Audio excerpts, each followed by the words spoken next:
Welcome,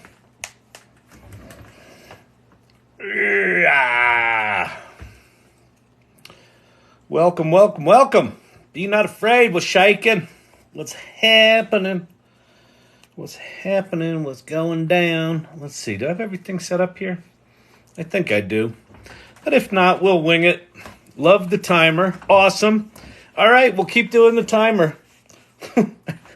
I did it for my car today. I'm like, I got to do a timer. And I start recording. And I pull up beside some cops. They're on their phone too.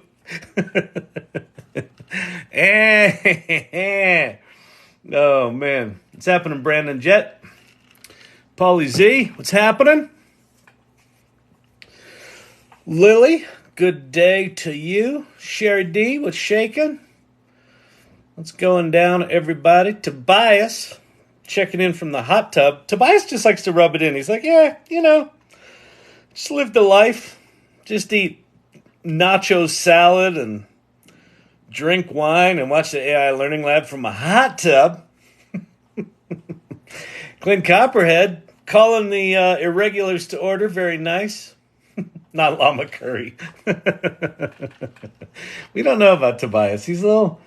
I think Tobias has some secrets, but we'll see. We'll see. Welcome, everyone. Wow, lots of folks in here already. So do me a favor, if you would, share the live with your friends. Let them know how weird you are. You're not weird. You're just irregular, like all of us. And we'll get started here. We'll jump in. We'll talk about some AI stuff. We will, I don't know, we'll do whatever we do. Sometimes it goes funny. Sometimes it goes philosophical. Most times it goes like, holy crap, there's a lot happening. I did see today that OpenAI canceled. They had a project called Arrakis, which was supposed to be like some super, sentient GPT-5 rumored gonna change the world thing. They canceled the project. Apparently it wasn't working. Wasn't working like they wanted to. So, this is technology. So it's good enough. They're already changing the world. If OpenAI does nothing more than what they've done to date with ChatGPT, we're fine. Like the revolution has been kicked off for us. Welcome. My name is Kyle Shannon. This is the AI Learning Lab. We'll talk about anything you want to talk about in here. It's generally generative AI stuff, future of work, using these crazy tools, trying to keep up with these crazy tools, answering any questions I can. So if you have questions, just pop them in the comments below. We've got folks in here that mod and do things like that. So if you have basic questions, they can answer those and elevate your your questions up if I miss them. Depending on how many rabbit holes I run down, sometimes that can happen where, I'll run down a rabbit hole and lose a bunch of things. Arrakis phobia. That's pretty good. What else? So I think that's it. What else we got? Got the Cassius Clay Basquiat shirt on today.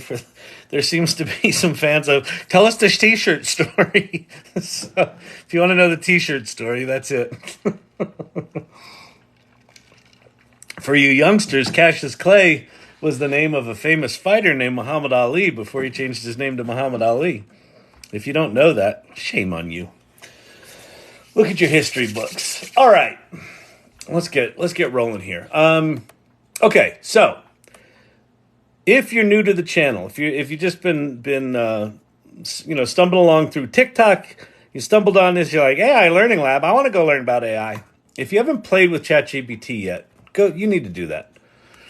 You need to do that. And not because it's like, it's cool, but because it's actually important. It's important for everyone to at least understand what the hell is going on. And what these things are, and why are people talking about this stuff? Why? What's the big deal? You know what I would like to know? What's the big deal? I see all these videos that are like, you can make money with ChatGPT. Is that true? Can you really make money with ChatGPT? I watch them and I click on them and they tell me, you can make money with ChatGPT. And it just seems too good to be true. You know what I mean? So, rather than worry about those buttheads, just go there. Go to chat.openai.com. That's the official ChatGPT website. These are the guys that started all this mess. Well, there's lots of companies that started this. Google actually started it when they invented the Transformer in 2017, but then they kind of ignored it because they thought it would threaten their business model, is my supposition. But these guys took that little Transformer thing and ran with it. And they did GPT-1, and then they did GPT-2, and then in 2020 they did GPT-3, and that was the one where people were like, oh, this thing looks pretty interesting. And then November 30th of last year, they launched ChatGPT, and that's it. And it's gotten better and better and better and better and better and better. And in the past 3 weeks, it's gotten even more betterer. So that ChatGPT at this point is the one. If you're going to just play with one of these things, if you're just going to explore one thing, start with that one. Bard, Claude, and Bing are also kind of in the top 4. They're kind of the next tier down just in terms of quality. Although Google is rumored to be releasing a thing called Gemini soon, which is apparently as good or better than GPT-4. I'll believe it when I see it. Claude is good. Claude used to only be available in the US and Canada, or the US and the UK. They've now rolled Claude out to 95 countries. So if you couldn't get to Claude before, you likely can now. Hey, Ron, what's happening? All the time, you're an irregular now. Be not afraid. Oh, Be Not Afraid's definitely an irregular. And if Be Not Afraid, if you're on the Discord server, just let me know, and I'll give you the irregular role over there. What was I going to say? Oh yeah, so Claude's a big deal, and now is available in 95 countries. It's the big deal about Claude is that it can take really big prompts. So if let's say you're working on the Great American Novel, but you're kind of a crappy writer, and you want some editing help, with Claude you could upload your whole novel, or just paste it in there, and then say, help me edit this, and just go chapter by chapter and have it give you suggestions. So it's a big deal. Those are those. So here's another pie. That's what I call the kids table. So Pi is by a company called Inflection. They just raised $1.3 billion to buy 22,000 big GPUs to make their thing gooder. But what's cool about Pi is download the iOS app and put it in conversation mode. There's a little telephone at the bottom in the chat window. Click on that and just start talking to it. And it's pretty slick. And then Perplexity.ai is worth checking out. Poe is worth checking out. Here are some of the image generation tools: DALL-E 3, Midjourney, Leonardo, and Adobe. Go ahead and screenshot that. The nice thing about DALL-E is it's now incorporated into GPT-4. If you've got a GPT Plus subscription, you should have access to DALL-E now. It seems like it's rolled out pretty wide at this point. If you don't have access to it, it's probably coming very, very shortly. I can demo that. It's quite remarkable. Sherry D, my boyfriend. Who's your boyfriend? Pi or DALL-E 3? Leonardo is built on top of Stable Diffusion. It's a nice web front end. Adobe's really good if you're in a corporate situation. And then here are some video things: Runway ML, HeyGen, Blockade Labs, DID. CSM is, I just threw that in there as a placeholder. It's a 2D image to 3D object thing. It's not great right now. It may get better. And then if you're trying to figure out where are all the apps, there's directories. So Matt Wolf has Futurepedia.io. That's got 5,000 tools in it now. There's an AI for that. And then these three dudes, Ethan Mollick, David Shapiro, and Paul Reitzer, I think are all worth following. So one useful thing is Ethan Mollick's blog. He's a Wharton Business School professor. He just put out a really interesting piece today. David Shapiro will blow your mind. And Paul Reitzer, if you're in business, you should absolutely be following Paul Reitzer and the Marketing AI Institute. It's also worth, dude, I still have CompuServe. This early AI stuff, we are definitely right now, we're going to look back at these days and, one of these companies, like Claude, is probably CompuServe, and OpenAI is like Netscape, and it's definitely going to be like that. It's definitely going to be like that. The other thing, I'll talk tonight a fair amount. I'll sort of refer to people over on the Discord. The Discord is the AI Salon Discord. So it's a community of people. We meet every other Tuesday. So this coming Tuesday is the next salon meeting. So you can sign up for the meetup to get notifications for that. And then there's also an invite for the Discord. So if you want to join that community, that's what's going on there. All right. So that's that. Let's get started. We'll jump right in. We'll answer some questions. A few weeks ago, someone brought up perplexity. What's your knowledge about it? My knowledge about it is that my knowledge about it is low. I know it's good. I haven't used it a ton, but what Perplexity does really well is it provides citations. So you can limit your search to just look on Wikipedia or just look on, certain sites. And then when it gives you an answer back, it brings back links to the places that it searched to get you that answer. So it's good for research. It's good for things like that. People that use it a lot swear by it. And it's one of those sites that I keep meaning to spend the couple of hours just getting my head around it. I haven't done that yet. So I think it's absolutely worth getting in there. Saturday morning ads. Got inspired by your system last night and used ChatGPT to start making a word game with Python. Awesome. That's the whole point of the channel, is just start playing. It doesn't matter what you do. It literally doesn't matter what you do, because these tools are changing on a weekly basis. They're evolving. They're getting more powerful. At this point, GPT-4 with all of it's got all these new multimodal tools, these different modes. And it's really quite something. So so start playing, start making word games. If you had no money and wanted to start a business from A to Z, where would you start?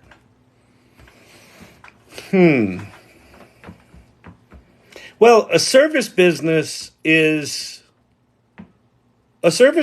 requires no investment and no infrastructure, right? A service business requires your brain and some ability to execute shit. So here's the really good news. Your ability to execute shit just got dramatically amplified, right? But I'm not good at art direction. Well, now you are. But I'm not good at copywriting. Well, now you are. But I'm not good at business strategy. Now you are. So what I would say is take where you've got some expertise and where there's a pain point, and it could be around, maybe you understand an industry that's particularly afraid of AI right now. And you could start a business around educating people on AI. There's going to be a lot of that. Over the next 18 months, holy crap. There is so much to learn. There is so much to try to keep up with. And a shockingly low number of business leaders are up to speed on this at all. And so that's kind of what this channel is. It's just saying, hey, this shit's coming. Do something. I mean, this is not a service business, but could be. I'm the CEO of a video technology company, so I've got a day gig. But in the mid 90s, I started agency.com, which was one of the very first digital agencies. And what's powerful about starting a service business, if you can do something that people don't know how to do, like back then it was, we can make you a website, and we happen to be good enough at understanding business needs to be able to, walk into Fortune 500 companies as a bunch of, 30-something cocky little pricks and go, we can do this. And they're like, okay. We charged them a lot of money, and they pay you money, and then you go do the work. And if you don't suck, then they give you more money the next time, and more money the next time.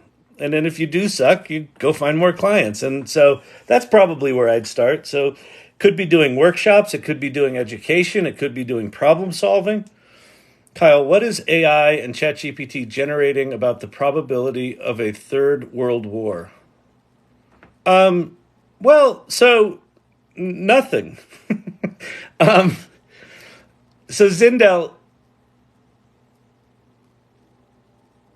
ChatGPT and these generative AI tools are just tools. It's so I could also answer your question would be sort of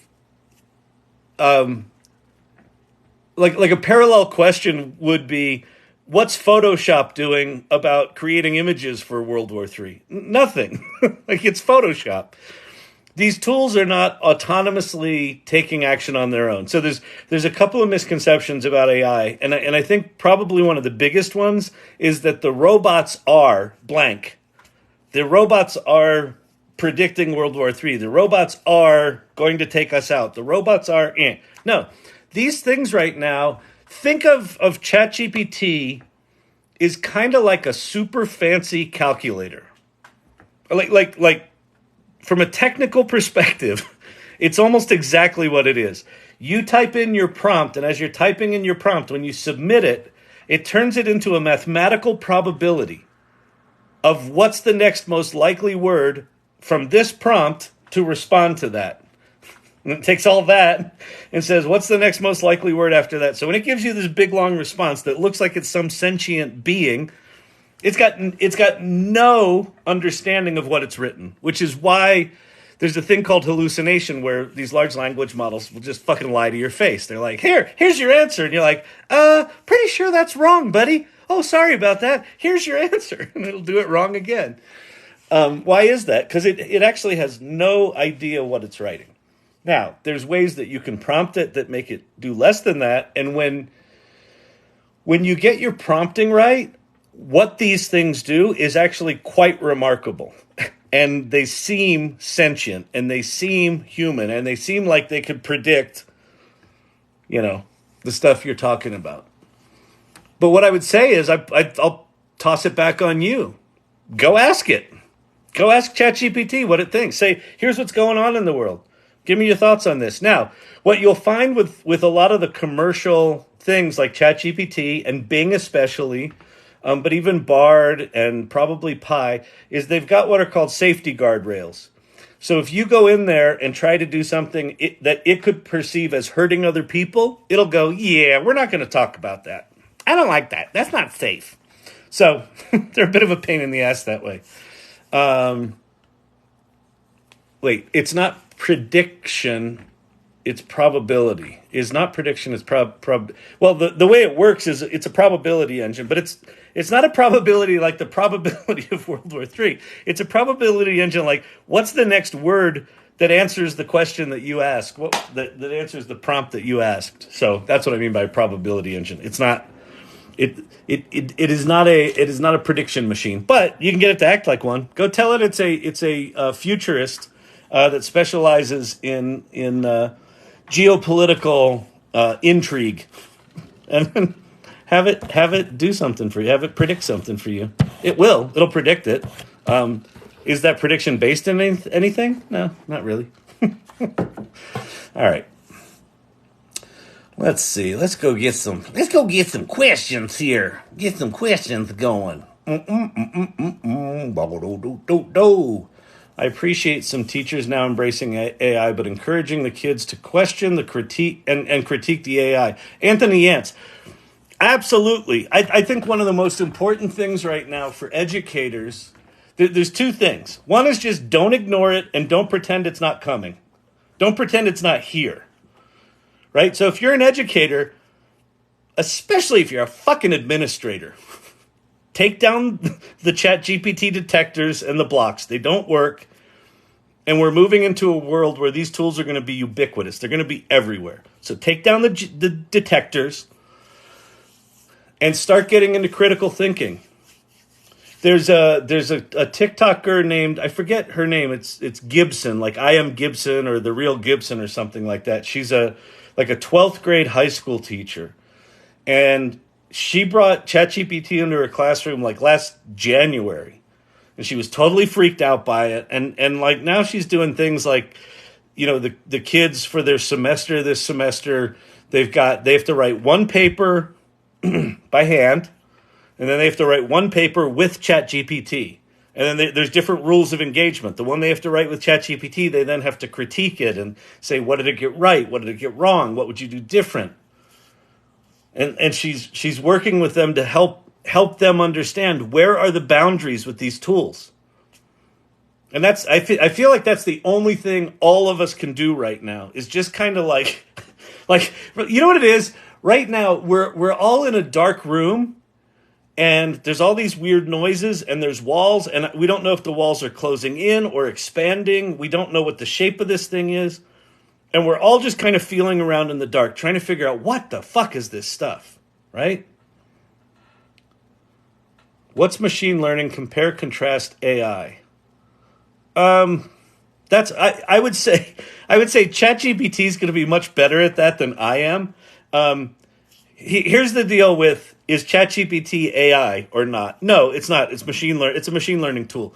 It will never be called machine learning. It's always going to be called AI. Why? Because Hollywood called it AI 30, 40 years ago, and it's all we talk about now. And machine learning sounds like technical, and we got to deal with it. And AI just sounds like, oh, it's the AI.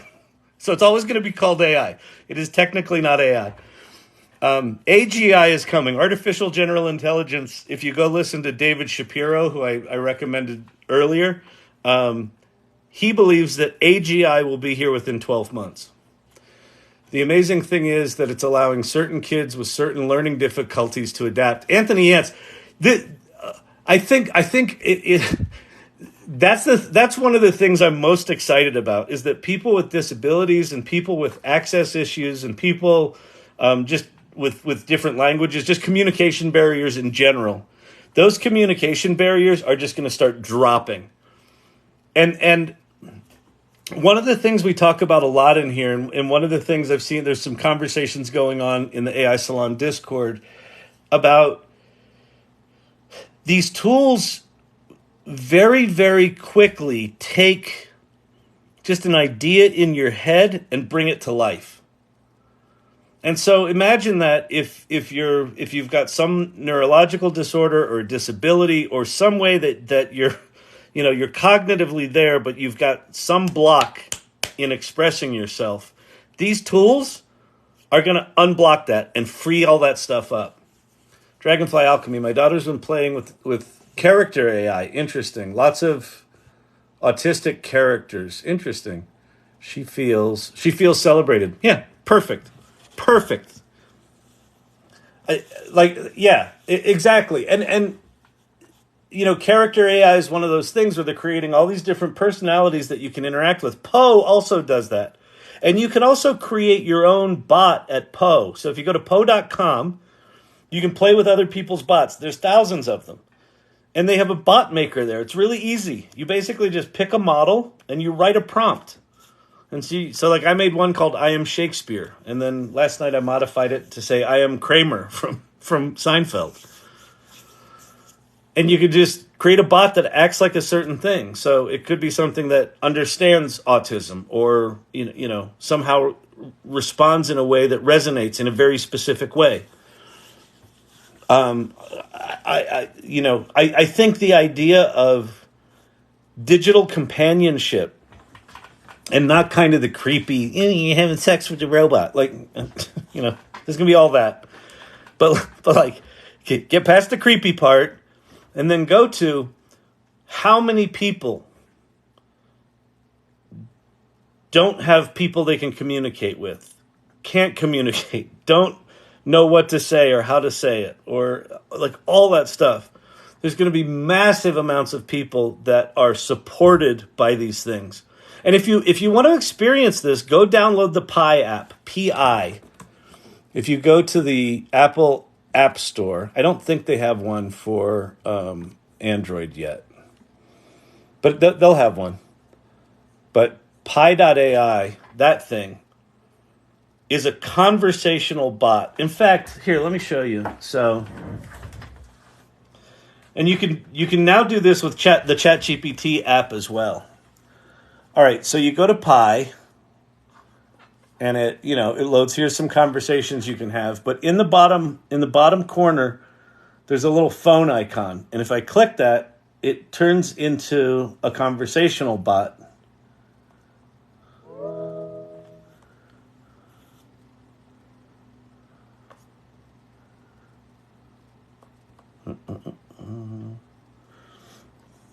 Come on. My internet must be slow. Am I glitching? Am I hang on, let me quit this and restart it. That seems a little slow.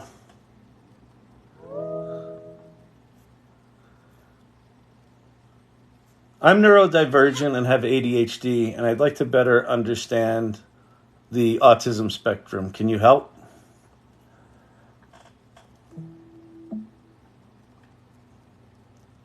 Absolutely. Neurodivergence is a broad term that includes many conditions and experiences, including ADHD and autism. Understanding the autism spectrum can be a great way to better understand neurodivergence as a whole. Here's a quick overview of autism. Autism is a So, and you can, like that particular bot is designed to be very conversational. Pi is actually a really crappy tool. Like if you want to get something done, go to ChatGPT. But if you want to have a conversation, oh, you're good, Kyle. Kid's downloading again. No, I think I'm good. I think just the app had crapped out. If you want to have a conversation about a very specific topic, Pi can have it. I've asked it about books. Like I was driving and someone had told me about a book and I said, "Oh, can you tell me what this book is about?" And then it talked about the book and I said, "Well, can we explore that subject?" And then we just went into a whole conversation, not about the specific book, but about that whole topic. And so you can and that's just a generic conversational bot. These things are also going to get quite specific, and you'll be able to make them quite specific. In fact, so the ChatGPT app now has a couple of really interesting things in it. So if I go new chat here, let's see, do I have custom instructions in here? Settings. Yeah, so in settings, in the app, there's a thing called custom instructions. And so I can set up ChatGPT so that I want it to act like a particular kind of personality, or I want it to respond in a certain way.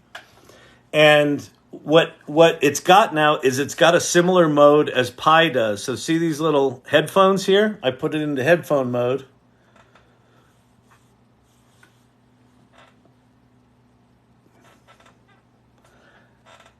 Can you help me understand neurodivergence, or what I like to call neurospiciness?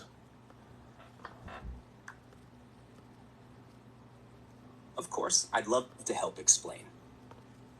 Neurodivergence, sometimes playfully referred to as neurospiciness, is a concept where neurological differences are recognized. ChatGPT is so supportive. I like your neurospiciness. So with ChatGPT alone, just with the ChatGPT app, using custom instructions and using that conversational mode, you could have it behave in a certain way. Could whoever just pinned that last comment pin it back? I was just about to respond to it and it disappeared. The thing about the state representative or whatever it was. So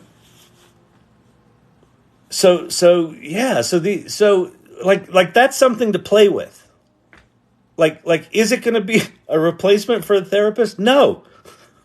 Is it anywhere near that right now? No. But could it help you learn something? So I've been working with these with my campaign for state representative here in Florida. My goal is to put the serious and confusing topics in a more digestible way. Awesome. Great. I'll tell you, Anthony, one of the things that I would suggest is like the purpose of this channel is really to demystify this stuff. And I think that what I found doesn't work is there's a lot of emotion around AI right now, right? It's dangerous. The robots are going to kill us. It's going to take my job. There's a lot of fear around it. And part of that is just 30, 40, 50 years of Hollywood telling us that the robots are going to kill us, right? There's also a thing that there's a very real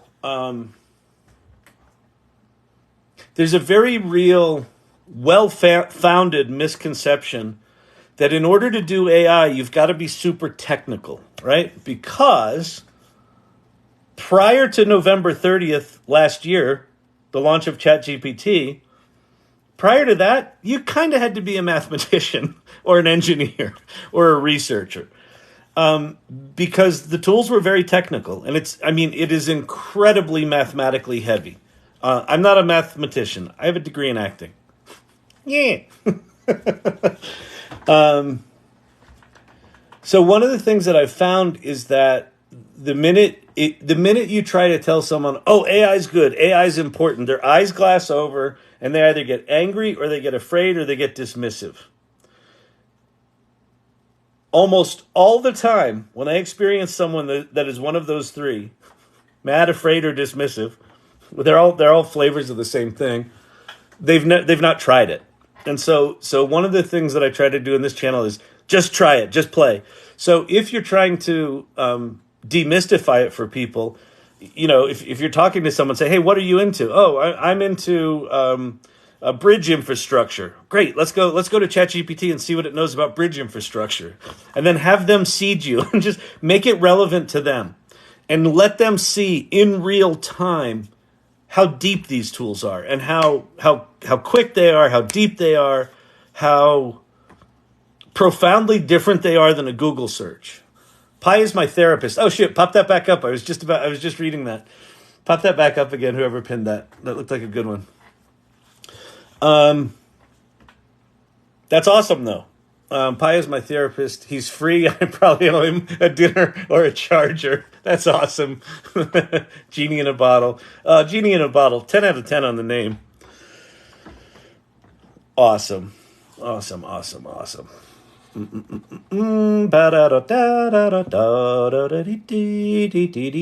can't type today.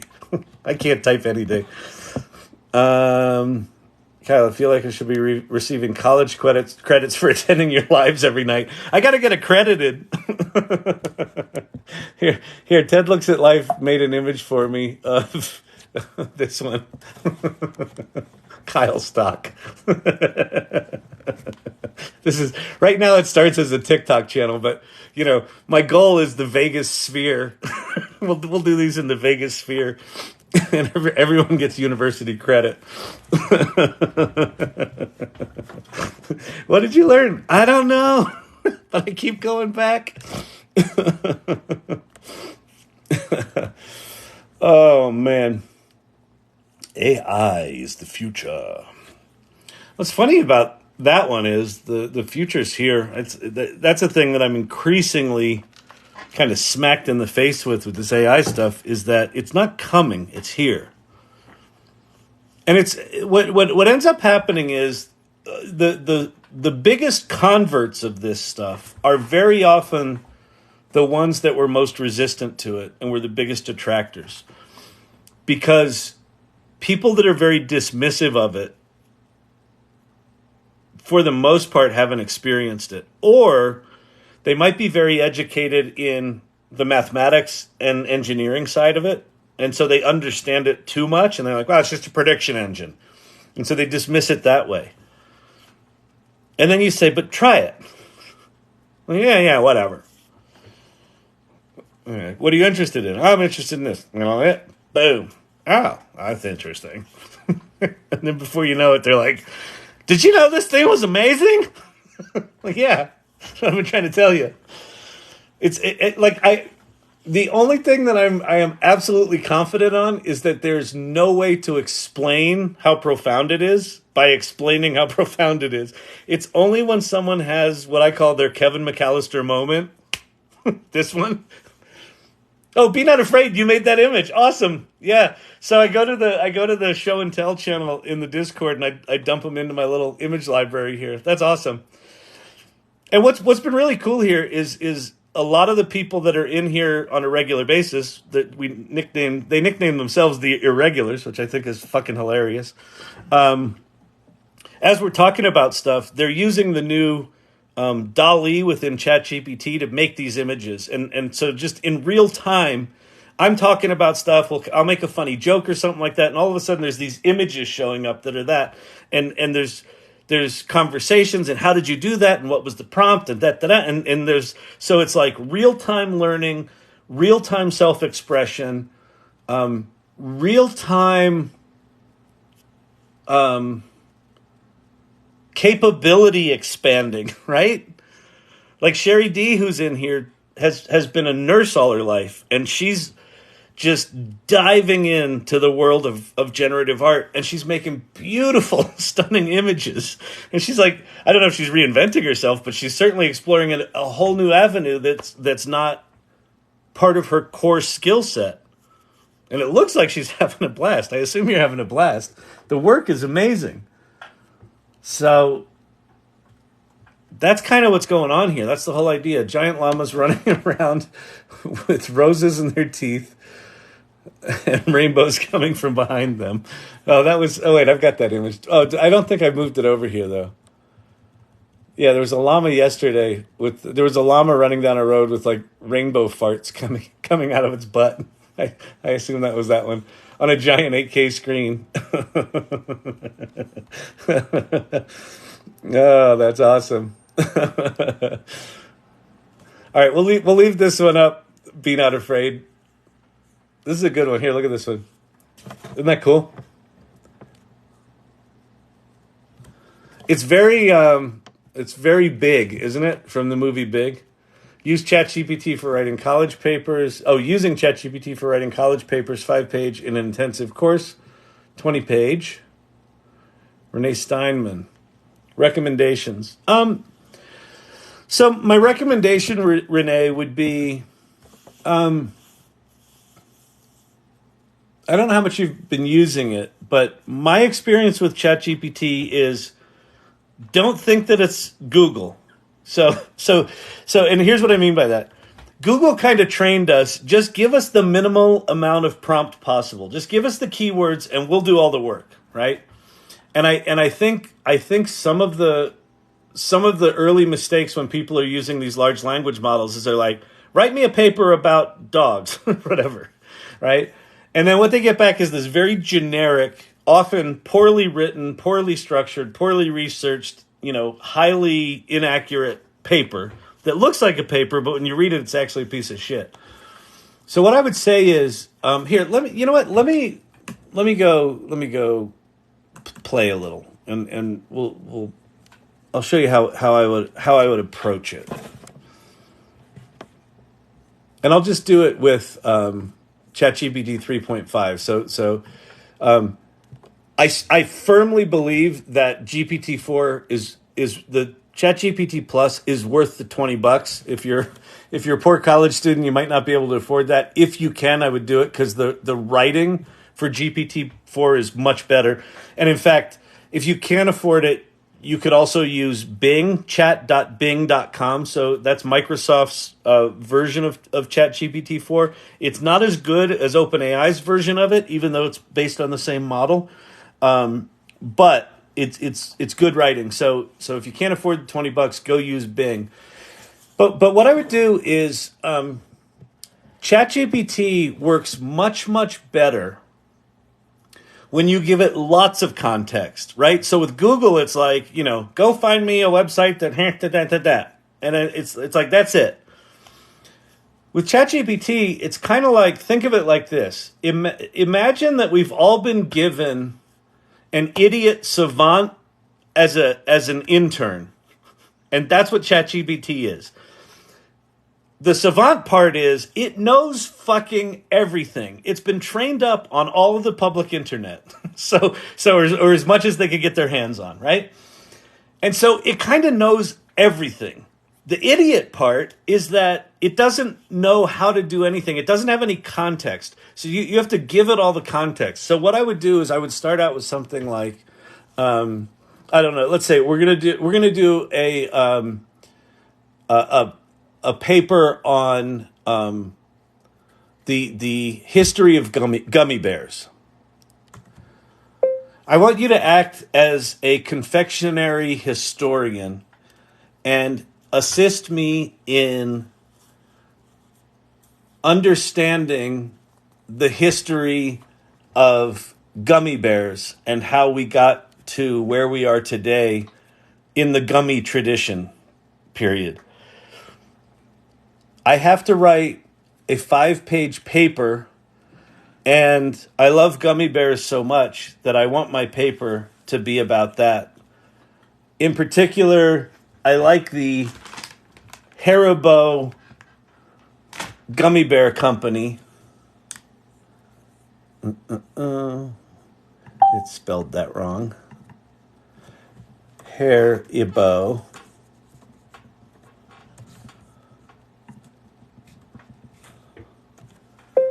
But I can only imagine that there are lots of other interesting companies that got us to where we are today, period.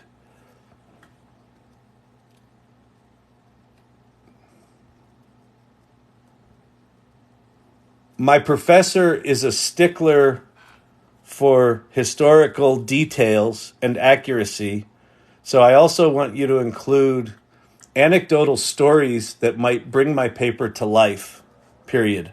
Before we write anything, can you help me understand how we might structure such a paper? So, giving ChatGPT the chance to, understand what the hell you're talking about is really important. And don't just dive into write me a paper on. Like have it like this outline. Let's see what it did. Certainly, writing a 5-page paper on the history of gummy bears is a great idea. The evolution of gummy bears, a sweet journey through history. It's not bad. ChatGPT 4 would probably be a little better, but it's not bad. Abstract, a brief summary of the paper's main points. Introduction. Hook your readers with an interesting fact or anecdote about gummy bears. Introduce the topic and its significance. Provide an overview of the structure. Origin of gummy confections. Explore the... Okay, so that's great. So I'm going to say, okay, that's fine. Can you now give me that same outline, but give me 3 bullet points under each of your bullet points that's actual historical detail so I can get a sense if the paper is what I have in mind? Of course. Here you go. Hook. All right, so let's see what it does. Introduction. Hook. Start with a captivating story. Explain the purpose. Okay, let's see. Origins of gummy confections. Discuss the history of a Turkish delight, a precursor to gummy candies, dating back to the Ottoman Empire. Explore how gummy candies made with ingredients like fruit juice, sugar, and gelatin emerged in the 19th century. Let's see. Hans Riegel and his vision. Describe how Hans Riegel, the founder of Haribo, started making gummy candies in his kitchen in Germany in the 1920s. Haribo's first gummy bear. So let me say, did Hans Riegel create the first gummy bear, or did someone create a gummy bear before he did? Why a bear? This is actually kind of curious to me. Hans Riegel, the founder who is credited... Wait, come down, stop! While there were various forms of gummy candies before Hans Riegel's times, the gummy bear as we know it today is typically attributed to him and his company. Hans Riegel and the invention of the gummy bear. Okay, cool. Inspiration from dancing bears. The inspiration for the gummy bear's shape is said to have come from the popular street entertainment at the time, which often featured dancing bears. So, I think I'd like to change the topic of the paper to start out with the history of dancing bears and how that led to the invention of the gummy bear, so that the paper ends with Hans Riegel inventing the gummy bear. Can you give me a new outline that's that.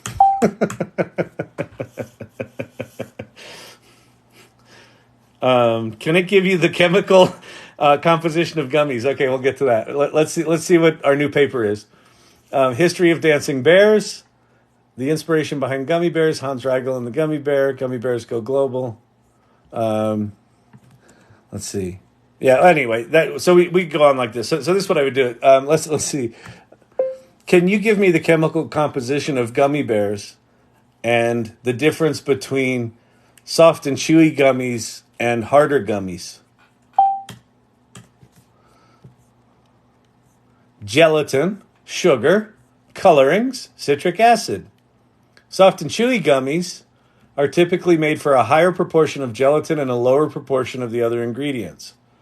They have a higher moisture content, which contributes to their soft and pliable texture. So, yeah, like that's it. The thing about ChatGPT is you can very, very quickly run down rabbit holes and explore. So for your paper, what I would say is like rather than having to kind of lock yourself into an idea, like run down rabbit holes, explore, and maybe you find, interesting hybrid kind of things that make it really interesting. And I would say set your expectation, even if you're using ChatGPT 4, set your expectation that what you'll get out of generative AI, if you're really good at prompting, and do a lot of the stuff that I'm talking about here, will be about 80% of what you're probably comfortable with. Like these things, my experience with this is it's very much a collaboration where I use ChatGPT to get me to 80%. It gives me the structure, it gives me the basic ideas, it gives me some research, and then I have it write a draft or two of paragraphs or sections, and then I copy and paste that into Word, and I'm like, oh God, this sucks, right? This middle paragraph, it completely missed this, and I'll completely rewrite a middle paragraph, and then the one below it's okay. And it doesn't even necessarily save me time, but what it does is, if I have 2 hours to write the thing, I'll get to 80% in 10 minutes. And then I've got 2 hours to refine the paper. So I'm curious about how AI will change school life within the next few years. You and me both. What's your name? Sun Seiko. You've been in here before. You and me both. Like I think the impact on education is going to be profound, because I think our educational system right now is essentially designed to get people into specialized tactical execution training, for the most part. There are exceptions to that, obviously. The Gummy Encyclopedia. This is awesome.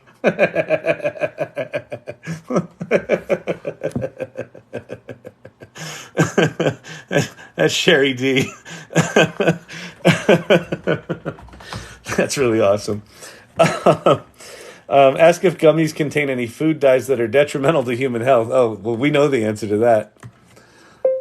Please tell me what chemicals are in gummies that there's evidence that they're detrimental to human health. We might get one of the safety guardrail things here. That seems very controversial to me, Kyle. I don't like that. I don't like your line of questioning here. No such thing as a hard gummy. The Last Supper with gummies. Y'all are weird. Sugar, artificial flavors, caloric content. Let's see. Artificial flavors. Food colorings. Many gummy candies contain artificial food colorings such as red 40, yellow 5, and blue 1. Colorings are linked to hyperactivity and attention issues in children, and apparently 58-year-old adults who have Haribo gummies right next to their little desk.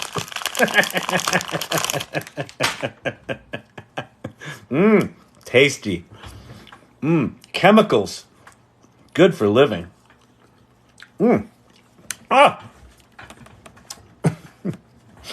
Okay.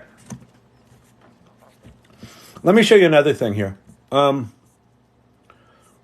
going to go grab I'm going to go grab our outline. So this is the outline that ChatGPT 3 wrote. And I'm going to copy it. And now I'm going to go over, I'm going to do a new chat. And I'm going to go to, if you haven't seen DALL-E 3 within ChatGPT, do you have any formal training in AI? No. Sir, what are your qualifications? Yes, rather. By qualifications, do you mean training, per se? Oh, yes. We were expecting if you had something called the AI Learning Lab. First, where's your lab coat? Second, where's the lab? And third, by chance, what are your qualifications, sir? Good day, sir. Yes, about that. Rather, I consider myself rather an expert in considering the exploration of artificial intelligence or machine learning. It is more accurately known. I've got no qualifications, sir. Please don't kick me out, please. Oh, God, no. Oh. No, I don't have any. Anyway, no, I don't. But what I do have, so here's what I do have. I'll stop being a smartass for a second. I've been an entrepreneur most of my life, and I've started 12 or 15 companies. I started one of the first digital agencies in the mid-90s when the World Wide Web came out. And so I think that one of the skills that I've developed in my life is I love technology, but I like technology when it hits that inflection point where the rest of us get access to it. Like my company, Storyvine, I had an epiphany about storytelling, video storytelling, when YouTube first came out, that a lot of the content on YouTube sucked because it lacked basic story structure. And I thought, what if there were a system? What if there were a way to provide like story structure, story guidance for someone to tell their story in a really easy way that would create a high quality video without them having to learn to be a fucking film editor and a director and a writer and a cinematographer and a sound designer and a graphic designer. It was like in order to do like a solid 2-minute video, you had to kind of master 7 different professions. And it just seemed fucking ridiculous to me, right? And so I'm fascinated by technology that puts a simplicity layer on top of incredibly sophisticated stuff below it. It's why I'm a fan of Apple, right? Steve Jobs was maniacal about making technology perform as magic, right? The World Wide Web. Prior to the World Wide Web, let me flip this for a second. Prior to the World Wide Web, the internet was command line interface, and it was the purview of scientists and mathematicians and researchers and librarians. And then Tim Berners-Lee said, hey, we could make a hyperlink from this word to a whole other document. And then I forget who did the first browser, but whoever created the first browser made it so that you could click on it. And so you've got 5 or 6 or 7 decades of internet development, and all of a sudden the rest of us can do this. Click, click, click, and it changed the world. So my expertise is in jumping in the moment that shit shows up. So I've been dicking around with AI for 5 years, and like every time Google would say there's a new version of TensorFlow and it's much more intuitive, and I'd go in there and be like, awesome, intuitive AI, and I'd go in and I'm like, it's clear I don't have a mathematics degree from Stanford. This hurts my head, and I would leave. And then I would go in again and I would try, and I did this for years. And then all of a sudden, when I started playing around with blockchains and NFTs, I got involved in a project called PixelMind, which was an NFT project built on top of Stable Diffusion. And it was kind of like Mad Libs, where you just fill in a few words and it would create art for you. And I was like, oh, that's kind of magical. I started playing with that and I started learning more about it. And then I got into Stable Diffusion and Dream Booth, and I created an art project. I'm like, oh, this is really cool. And then ChatGPT came out, and I was like, holy shit, this is one of those. ChatGPT does, for the decades of machine learning and artificial intelligence technical infrastructure development, what the World Wide Web did for the internet. And so what this channel's about is, well, what the fuck do we do with it now? We've all just been given this profoundly powerful technology that's sort of like as simple as clicking on a hyperlink. It's like the Google box, but it's way fucking deeper than Google. What do we do with it? So this channel is about exploring that and just like demystifying it and saying these tools right now are just horrible, unsophisticated, janky, nasty pieces of software, not because the companies that develop them are bad, but just because we're that early. We're that early that there hasn't been time to figure out what these tools even do, much less put good interface in front of them. So, what can I do to use AI to create video ads for Facebook? Here, I'll show you in a second here. Or to create video ads. So actually, the answer to that right now is just go to Canva and sign up for their AI tools. Canva right now is fucking killing it. They've got AI scattered throughout Canva. You can go in and just say, give me copy for these things, and it turns it into Instagram posts. It turns it into video. They've got Runway ML integrated in there. Just go play with Canva right now if you just want to do video ads. But I want to show you something here. So for the people, or for the paper we were just talking about, we did our gummy bear paper, and I just want to demonstrate image generation with DALL-E in the context of a conversation. Believe it or not, I couldn't pin my last comment. Well, this one's pinned. That's weird. I don't know. TikTok's being an asshole. All right, so I'm, let's see, writing a paper on the history of gummy bears, and here is the outline. So I'm going to hit Shift Return. I'm going to paste in my outline. I'm going to throw a couple of, whatever you call it, pound signs after the outline, just to kind of indicate that it ended. That seems to help a little bit. And then I'm going to say, I'd like to create an image for each of the first 4 sections that's in a watercolor style and a horizontal aspect ratio that brings that section to life. And so it will now, what it's doing right now is it's writing the prompts. I don't need to write the prompts. It has read our outline, and I said the first 4 sections. So the first one is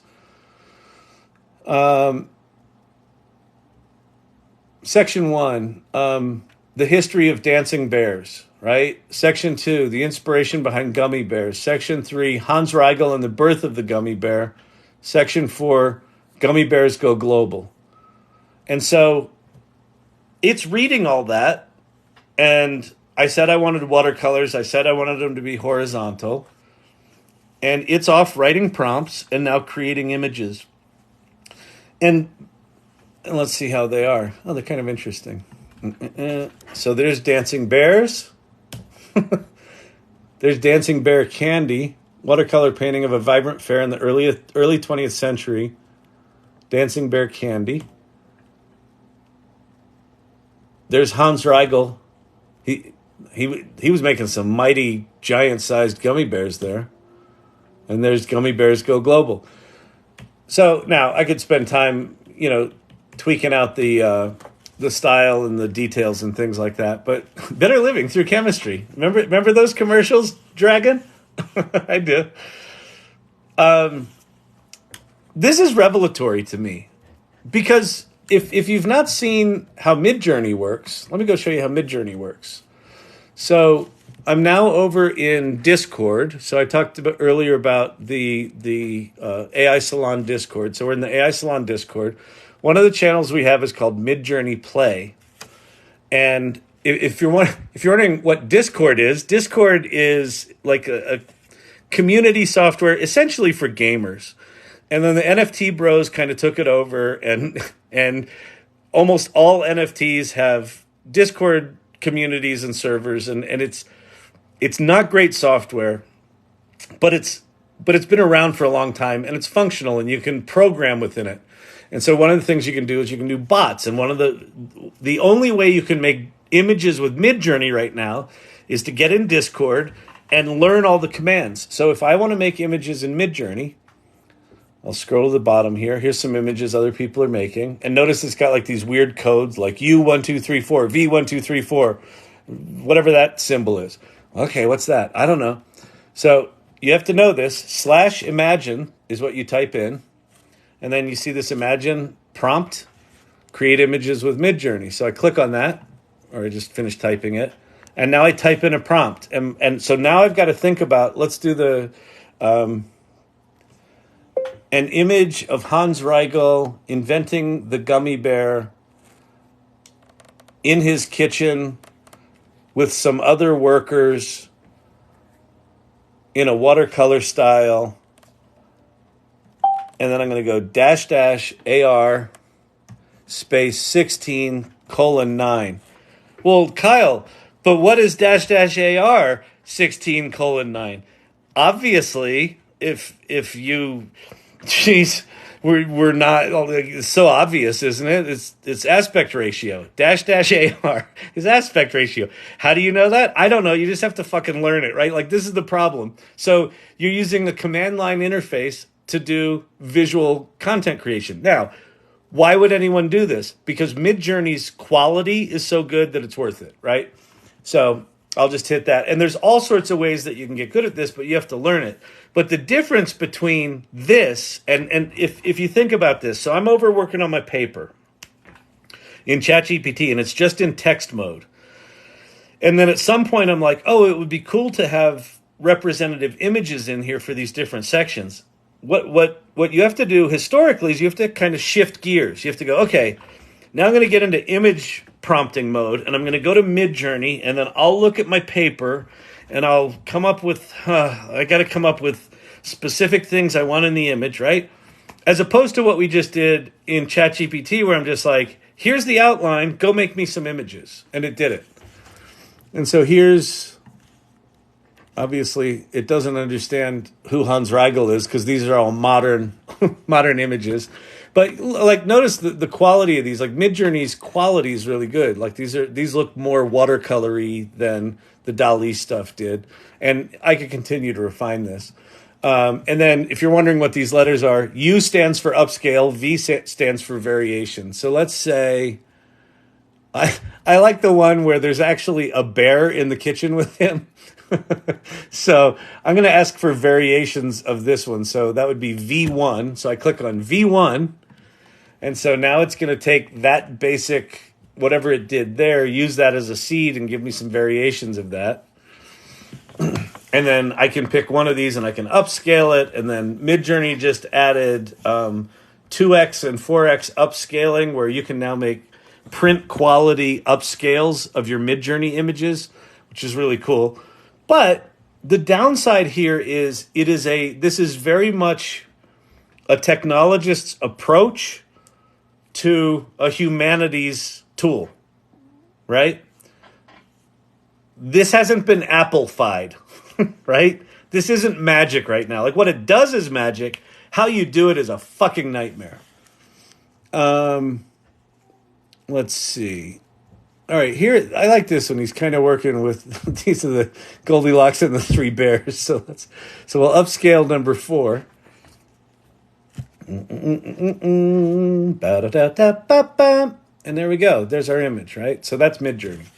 But, I mean, it is just compared to, what we just did here, where it's like, read my thing, and I'm like, now I can just say, those are okay, but there's too many people in the kitchen, comma, the gummy bears are too big, comma, and the style doesn't look like watercolors, period. I'd like them to look like hand-done watercolor paintings rather than historical illustrations. So I can just give it feedback like a creative director would.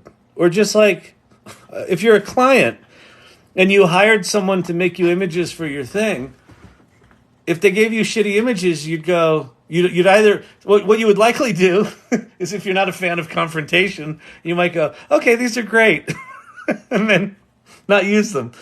I've done that many times in my life. Or you would go, oh, well, these weren't what I had in mind. Can you go back and do this? And then another week goes by, or 2 weeks go by, and you're spending a lot of money. And now we've got it right here in this tool. And so there's Hans Riegel in his kitchen. Does that what Hans Riegel looks like? I don't flippin' know. Doesn't matter. We can go find images of him, and if he's got a beard, we can say, oh, he's got a beard and he's got dark hair. But there's his little gummy bears on his little plate. And it kind of looks like a watercolor. Looks like an Andrew Wyeth watercolor.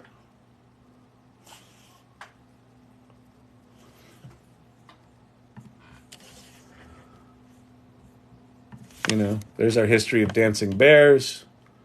There's our little dancing bear candy stand. There's Hans. There's Gummies Go Global. Like, perfect. Great. Love it.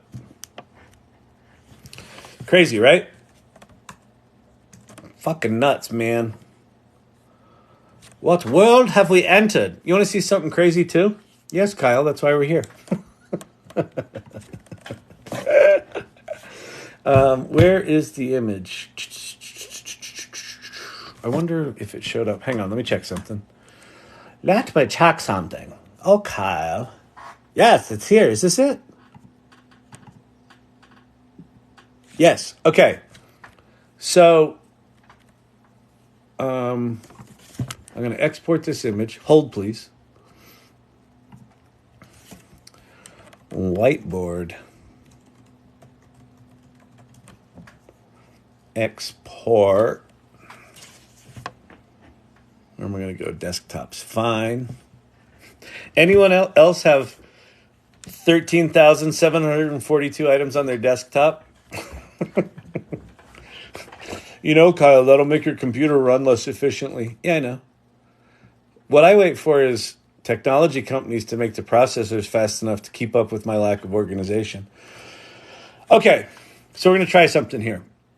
Another mode in ChatGPT-4 is just the default mode. And you're like, that's boring. It doesn't have all this fancy shit. Oh, yes, it does. So the default mode in ChatGPT-4 now has vision.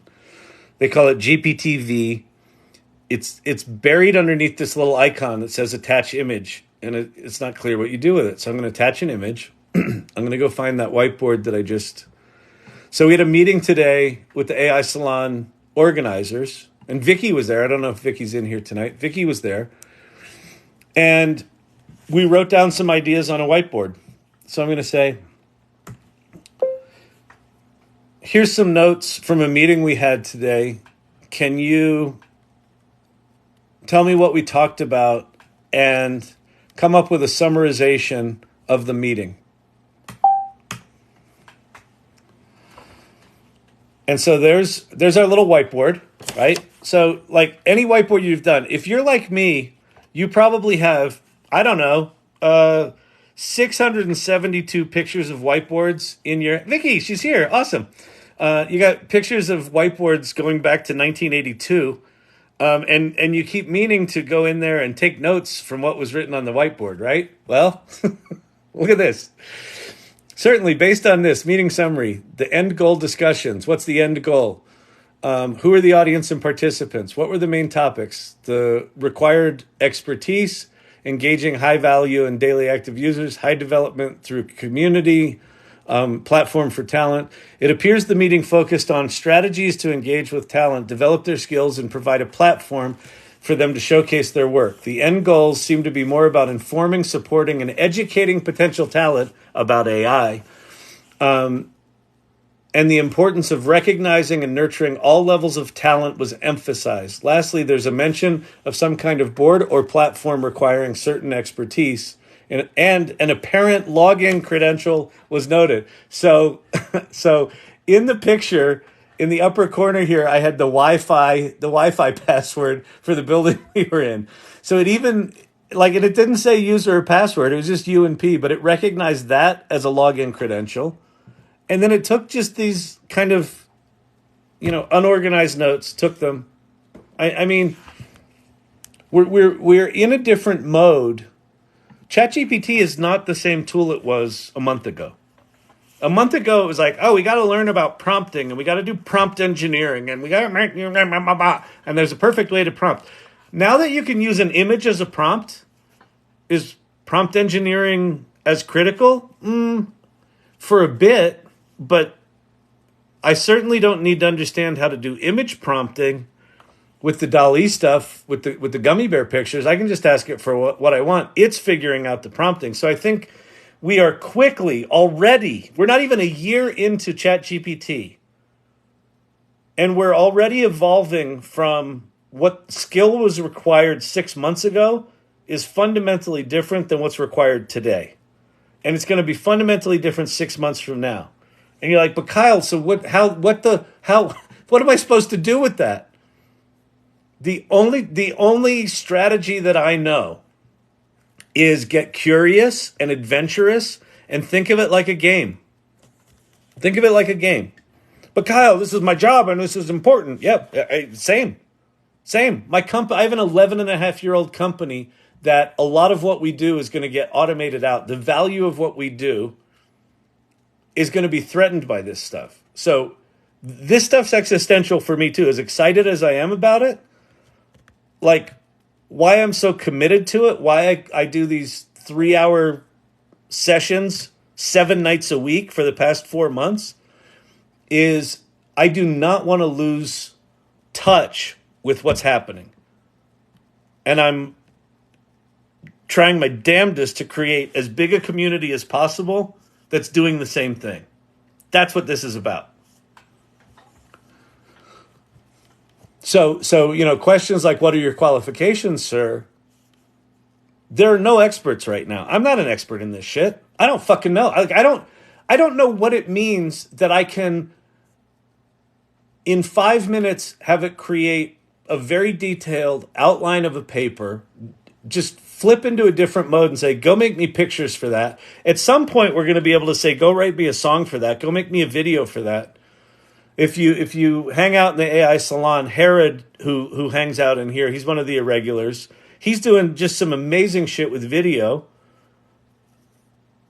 Like all of the stuff that right now are these disparate tools out in the corners of whatever this stuff is, are very, very rapidly going to roll into a single tool that is kind of the everything app.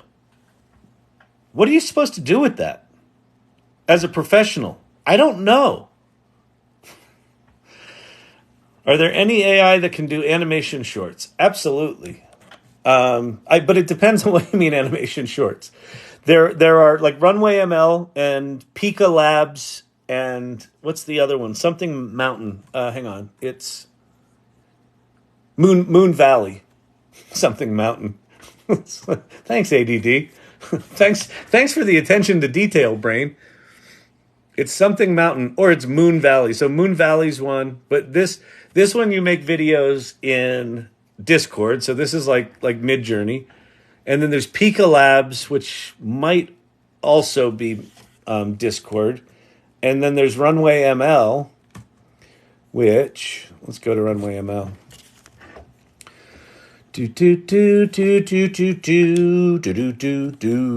Runway ML. Try it for free. Log in. So bring your image to life with Gen 2. So I can either start with a text prompt or an image prompt. So if I start with a text prompt, I can just say,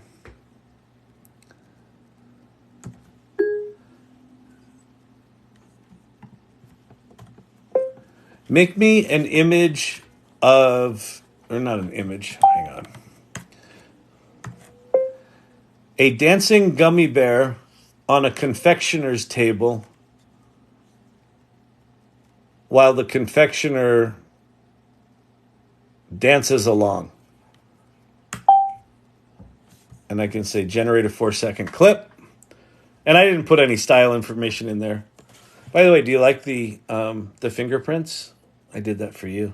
See, it's very organic, this channel. It's not very professional. You should probably clean your screen. Probably. I should probably have qualifications too, but I don't. I gotta up the game for when the AI Learning Lab's at the Vegas Sphere, but that's not till next summer. How to mimic pictures you have for someone, but changing some elements. So there's a few different ways to do that, Roro. Within Midjourney, you can upload an image that's kind of your base image, and then describe a new image after that. If you really just want to modify elements of an existing image, I would use something like Photoshop's generative fill, where you can select parts of an image and say, if someone's wearing a sweater and you want to change it to a denim shirt, you just kind of highlight their shirt and say, change this sweater to a denim shirt. So I would do something like that. All right, let's see how bad this gummy bear is. Okay, that is a horrible gummy. That is a terrifying gummy bear.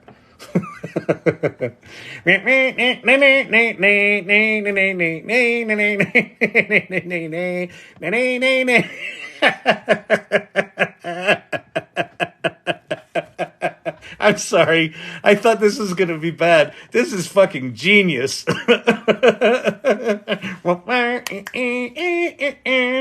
think we have a new meme here, people. Okay, so that's pretty bad, but that's one of the so bad it's good things. So now let's go try something else. So we'll go back to DALL-E, or to ChatGPT, and let's say,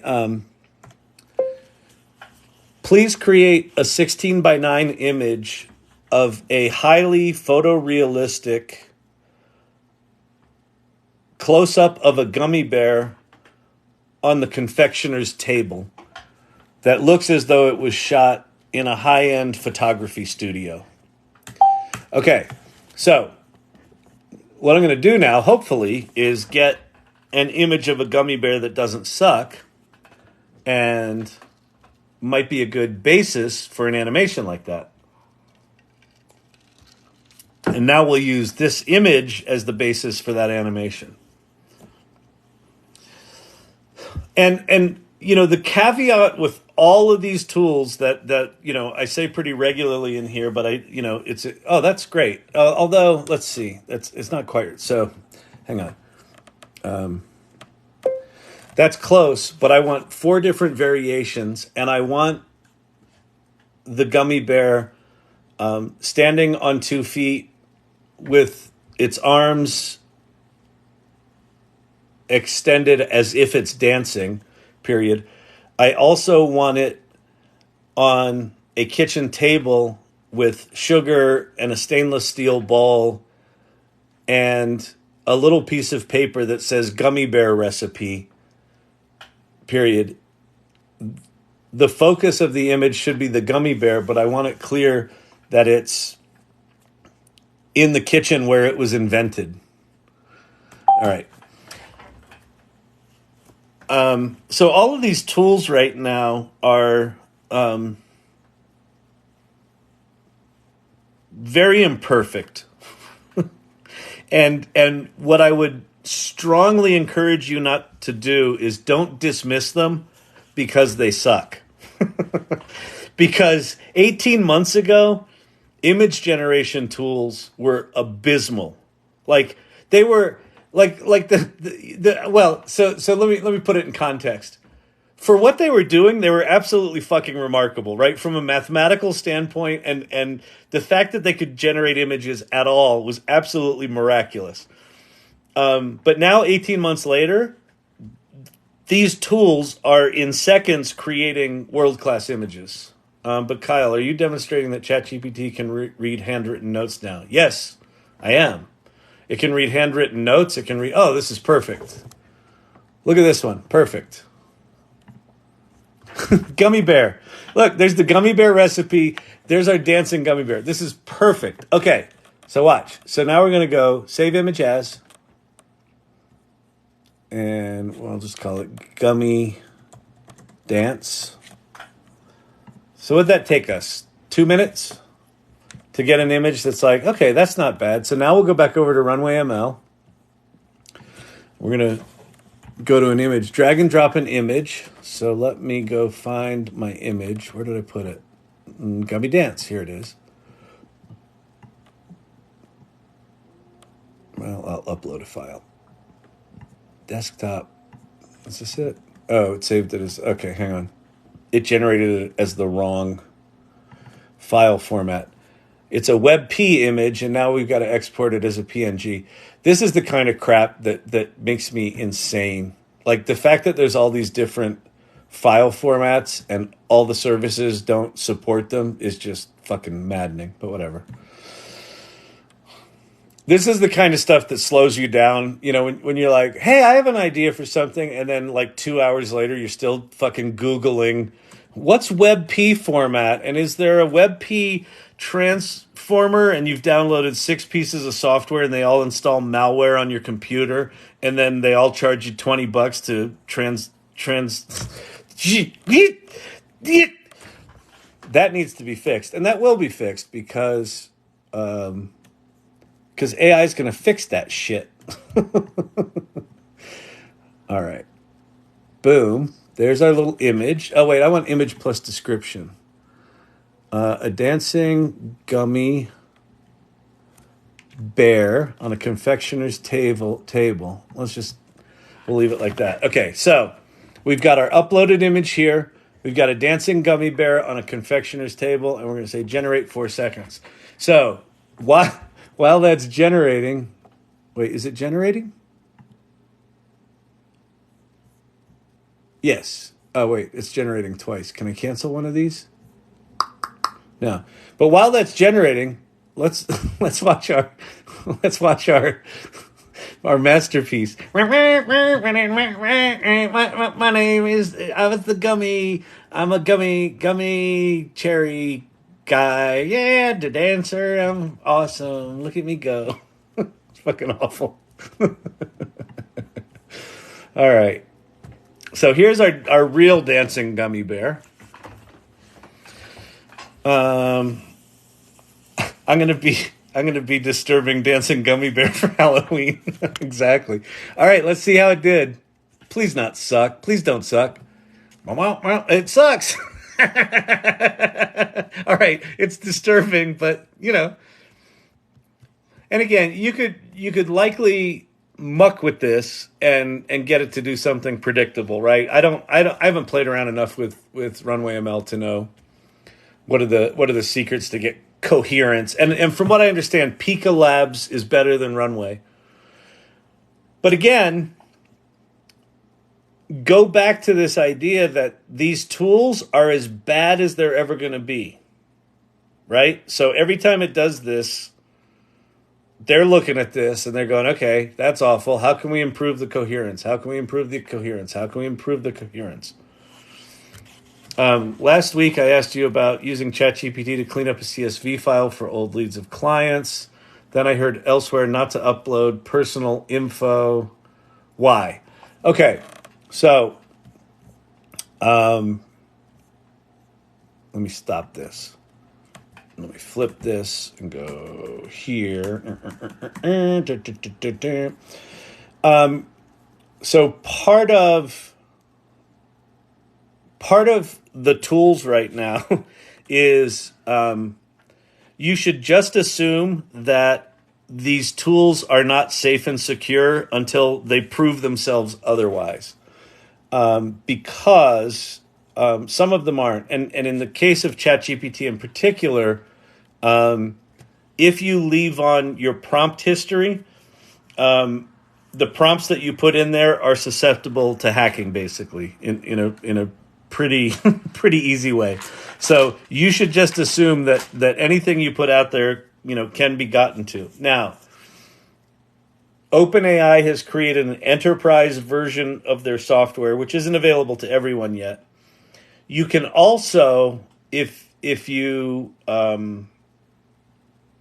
really want to keep your stuff private and secure, you can install a open source large language model on your local machine, or on a virtual machine in the cloud that has its own boundaries. So you're not sending data out to a company like OpenAI and then getting it back.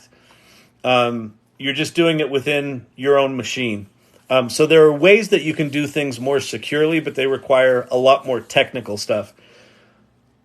So if it's the kind of thing where you can depersonalize the information, great. If it's just, if there's nothing proprietary about the information, you can do it. If you're using something like Code Interpreter within ChatGPT, which is called Advanced Data Analysis, it's actually running the data analysis it does in a container inside your chat.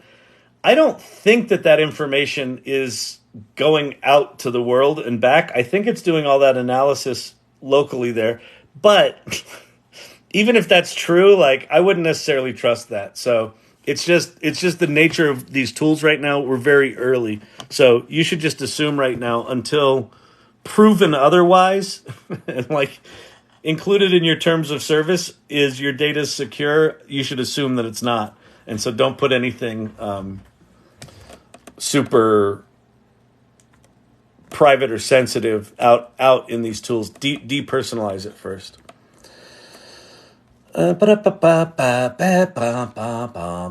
Welcome everybody. There's a bunch of new people in here. I want to do a little reset here quickly. So my name's Kyle Shannon. This is the AI Learning Lab. I'm an entrepreneur, and this channel is about, obviously, AI stuff and talking about AI stuff. If you have not tried ChatGPT yet, go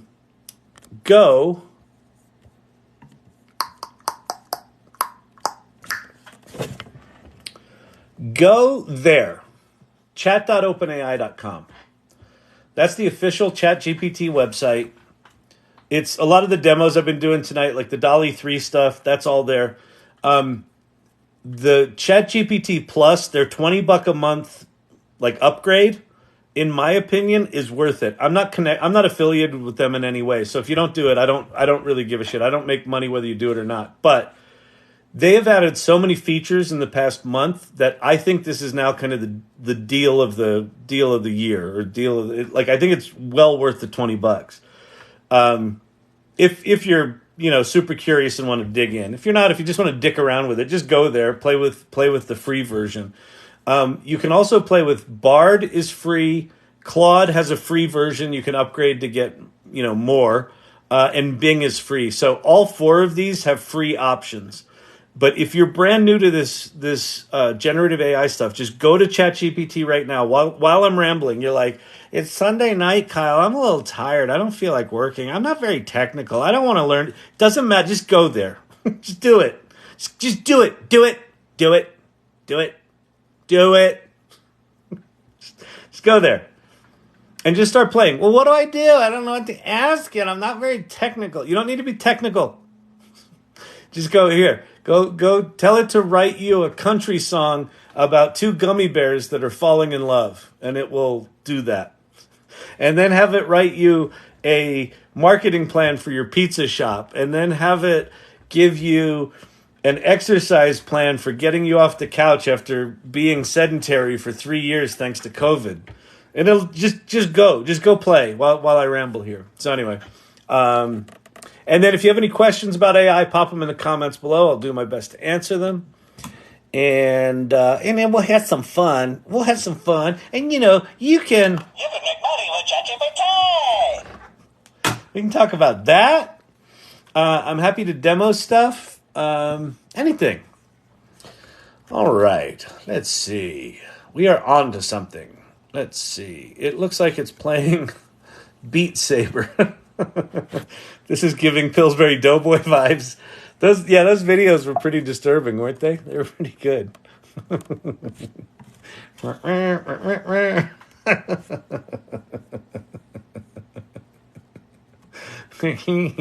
right, let's leave that in the background while I talk here. What is that disturbing image? Oh my, is that Satan?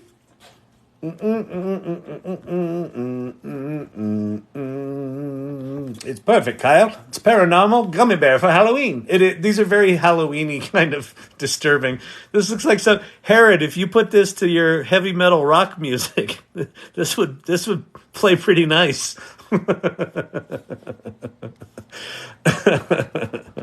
Wow, waka taka, waka taka. Oh man. All right, that's distracting me now. Sorry, I got to go back to static images. I can't take it. I can't take it, people. Howdy, partner. Life's tough. It's tougher when you're stupid.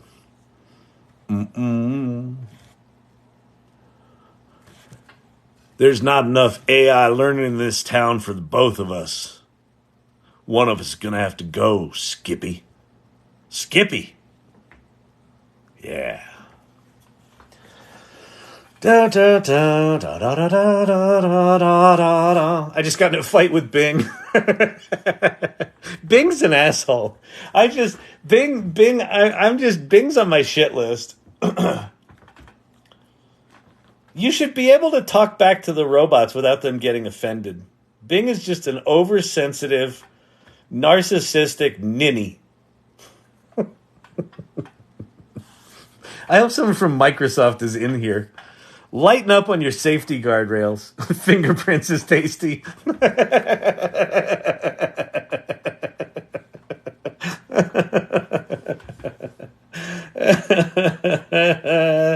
Oh. See, listen. On other channels, trolls just come in and they just are mean. But here at the Learning Lab, trolling can be fun. It's like trolling and self-expression. Oh my God, this is so good. Wait, this is from Ted. What did you say here? We're all just finding our way. This is very right. This is what's going on right now. Like, this is what we're all trying to figure out. Like, what is this stuff? How do we do it? I don't know. It's been 15 minutes since my last DALL-E 3. I've got such shame. Oh my God, it's so funny. It's crazy, I tell you. It's crazy, people. All right. So, do me a favor. If you're new here, if you're liking... If you're new here and you're like, what the fuck is this channel? Welcome. If you're new here and you're enjoying this, do me a favor. Share the live with your friends, even though they're going to think you're weird for sharing something like this. Follow the channel so you get notifications when we go live. I try to go live every night. I don't think I've missed a night except when I've gotten kicked off TikTok 3 times. I've gotten better. I haven't done it in a while. I should knock on wood to not get kicked off. But follow the channel, and yeah, do anything you can to engage here. I'd like to get as many people in here as possible. I've got Bing trapped where it can't hang up on me. Oh, that's good. You should. Let's see what I had going on with it. You should see what you had going on with it this morning.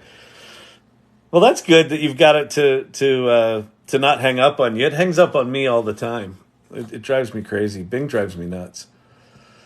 How about a gummy bear jumping into the eye of a carved pumpkin for Halloween? That would work. What's good about pie? Okay, here's what's good about pie.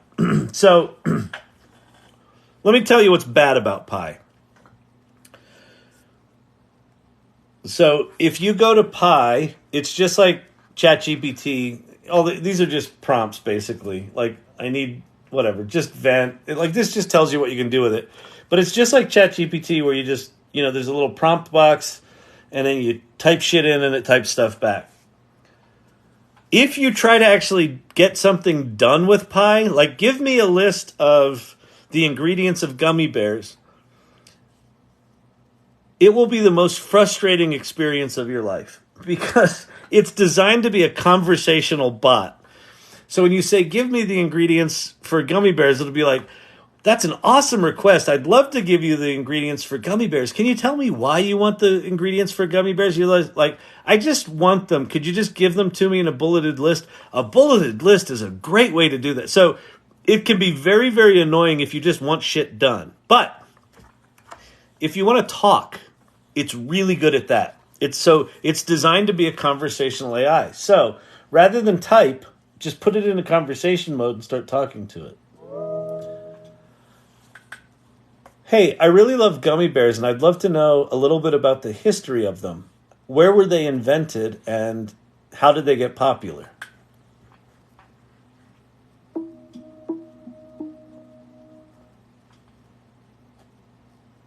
Gummy bears are delightful little treats with a fascinating history.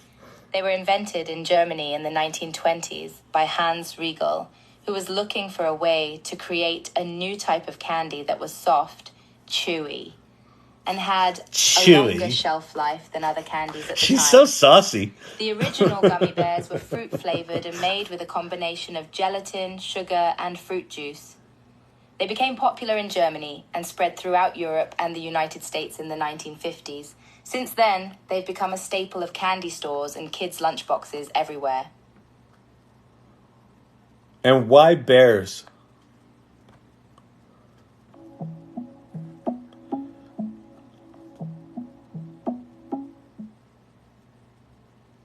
I see where you're going with this. New York bears, huh? It's true. Black bears have been spotted in parts of New York State, particularly in the more rural.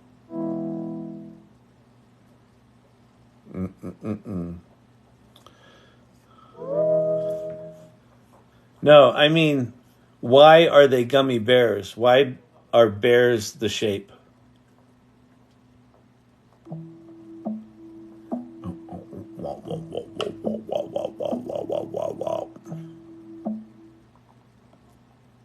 That's an excellent question. The reason why gummy bears are shaped like bears is actually pretty cool. The creator of gummy bears, Hans Riegel, was inspired by the trained bears he grew up watching at street festivals in Europe. So that's what it's good at. And then, it can be educational content. You can talk about just anything, and it's designed to do that. It's funny. I just saw a notification pop up on my phone. Someone made a comment on one of my videos. ChatGPT is overrated. Whenever I see something like ChatGPT is overrated, it's just a sign to me that someone's sitting on the sidelines and is not actually curious and exploring it, because it is both underrated and overrated. It definitely has improvements, but the deeper you dig with it, the more remarkable it is. So, anyway, my hope is that if you're here and if you're digging it, is that you just start getting curious and start exploring. Just be in an open mind. Like, while I'm enthusiastic and optimistic about this stuff, you don't have to be. But I think it's important for everyone to at least get educated on what it makes possible. Where are the boundaries? What's it good at? What's it not good at? What of your job can it do better than you do? Go there. You know that saying, don't ask a question you don't want to know the answer to? I think that's a lot of what's going on with the fear of AI, is that people don't want to know the answer to that. I think it's important to know the answer to that, because the more you use this stuff, the more you realize this is an imperfect tool that is going to change everything, but it still requires lots of human engagement and lots of human oversight and lots of human participation. And the more of us that are using it and understanding that, the better we're going to get at it, the better we're going to be able to influence what it is moving forward. Emilio's wife, we're just doing chit-chat up till now. Okay, Kyle, we can start. Oh, Emilio's wife is here. Hang on. I got to get the appropriate image. Oh, wait, I'm in the wrong section. Hold, please. Am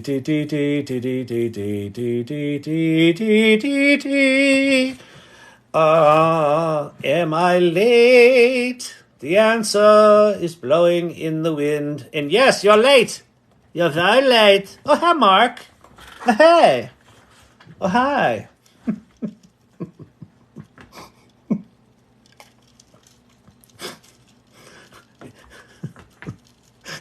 Does he have Tourette's?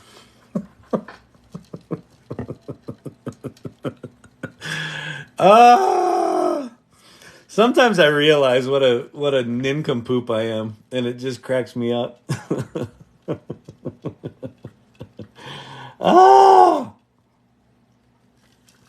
All right, let's get serious. This is called the AI Learning Lab. This is about learning.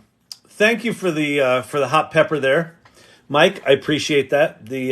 Those gifts mean a lot. Thank you. I want to see what can be done with hardware. What's the potential for LLM applications on hardware? I think it's huge, Ron. So if I were you, thank you, Robert Rossi. I appreciate that. If I were you, I go to Reddit and go start trolling the open source GitHub repositories and the Hugging Face projects, and just start yes, there's all sorts of stuff you can do with hardware right now. I showed a thing last night that's this is some NVIDIA. A team from NVIDIA created this thing yesterday. This is fucking insane. Let me see where I have it. Do I have it anywhere? Nah. Let me go x.com and go to pen spinning. Look at this. So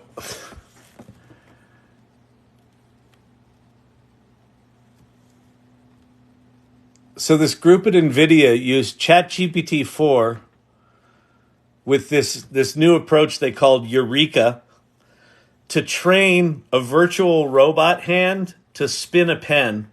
They trained it in 2 minutes. This is apparently a notoriously difficult exercise for even 3D animators to get right for like just doing the animation. And they actually trained the robot to do this in 2 minutes using ChatGPT. So that same technique, I mean, that's a virtual robot, right? But you could send that code to a real robot hand, right? And then maybe it doesn't do it in the real world, but give it another 2 minutes. So there's all sorts of projects right now. Go look at the Boston Dynamics stuff where they put ChatGPT inside one of their little robot dogs. That was like months ago. 3 or 4 months ago, so I assume at this point it's much further. But they're doing all sorts of cool stuff where they're having ChatGPT output, like using special instructions. Basically, they're having ChatGPT output JSON, so it can read JSON and then it can output JSON, and then they basically just hook the API up to the robot's instructions, and you can talk to the robots and control them and do shit. So lots and lots of stuff going on there. I'm not in that world at all, so I don't know anything about it. I'm new to Midjourney and Discord. Do you have an AI Learning Lab channel? Kinda, we do. So we've got a thing called the AI Salon, which is a community that I started about a year ago. And the AI Salon, the salon.ai is the URL. And that... we have a meetup, so every 2 weeks there's an in-person meetup. It's in-person here in Denver, but then it's virtual for everyone else.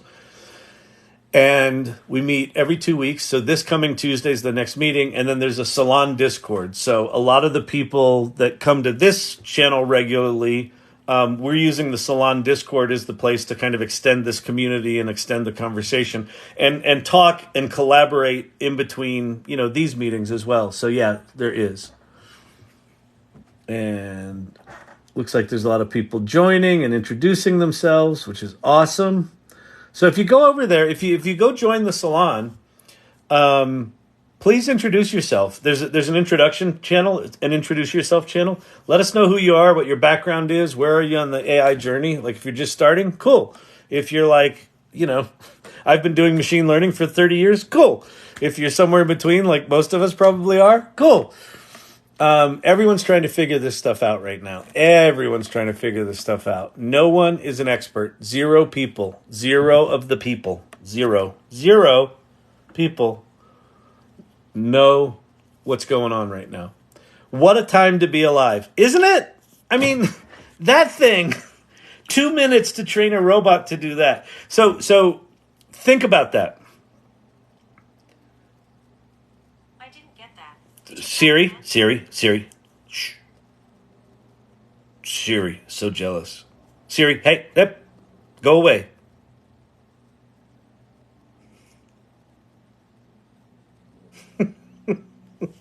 You can't see it. Oh, you can't see it. It said Siri's so jealous. Siri, go away, and then it just faded.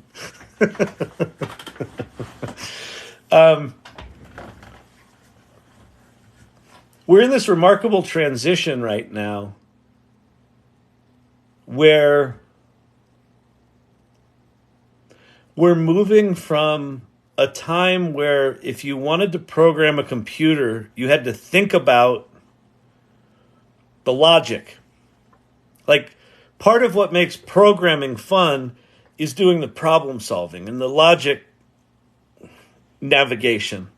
To say, okay, if I want this thing to do that, how do I do that? And so if you wanted to get a robot hand to twirl a pen, you'd have to think about, okay, how do I, okay, I'm going to move this finger down like that, and I got to figure out the timing, and there's going to be milliseconds, and then there's the inertia of the thing spinning, and there's gravity, and like you have to think about all that logic, right? And so that takes a lot of time, and it's a lot of trial and error, and it's a lot of back and forth. And what they did in this case is they had ChatGPT just do the sort of problem solving, and they did the kind of feedback, like that's good, that's not good, and in 2 minutes it just trained it to do it. What? Think about all the problem solving that is complicated problem solving that we're going to be able to just toss at these tools and let it figure it out. That's like that. We're in the middle of that transition right now. And I think that's one of the things that people are kind of missing with this stuff is like if they go in and they like ask it to write something and it writes something false, they're like, oh, well, it's inaccurate, so therefore it's useless.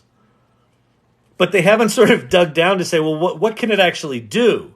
Like, I understand that it might make hallucinations and it might make mistakes, but what can it actually do? And the people that are taking these tools and running down the rabbit holes are inventing shit like this. And so now once you get it so that you can train a robot to be that dexterous in 2 minutes with ChatGPT, You can make money with ChatGPT. what the fuck else can you do with it? I don't know. Someone in one of these calls is going to go, oh, you know what I could probably do with it? And they'll, oh, it can do that. And they're going to invent some fucking new way of doing something because they weren't closed-minded to the fact that it's not perfect right now. Sorry, I had to log out. What's the robot? Wait, what's with the robots dancing? Where's that? Oh, wait. The gummy bears dancing? This? That? That's a gummy bear dancing. You're like, why does it have things coming out of its head? Because that's where we are. That is Runway ML. So I took an image. Where's my image? I took that image and put it into Runway ML and made it dance. If you're asking about the robot hand spinning the pen, that thing, that is some researchers at NVIDIA used ChatGPT to train a virtual robot hand how to do pen spinning. And they got it so that it could train it in 2 minutes or something like that. Some crazy ass thing. And it's doing all sorts of dexterity stuff using ChatGPT. I was also playing with trivia with Sydney. It refreshed and it was Bing's trivia was 100% different. Oh, that's interesting. Huh. Yeah, these things, they really are weird. Here's my challenge with these tools right now is they demo really well. And then when you try to get them to do something for a particular project, you're like, ugh, they're not quite there. Like, yeah, dang it. So they're frustrating in that way. But like I've created 4 or 5 different tools for my company that we use regularly now. And like one of the tools that we use, I think it was just written on it's not even using GPT-4, it's just using GPT 3.5. So anyway, anywho, let's go to, oh, you know which one I want to go to.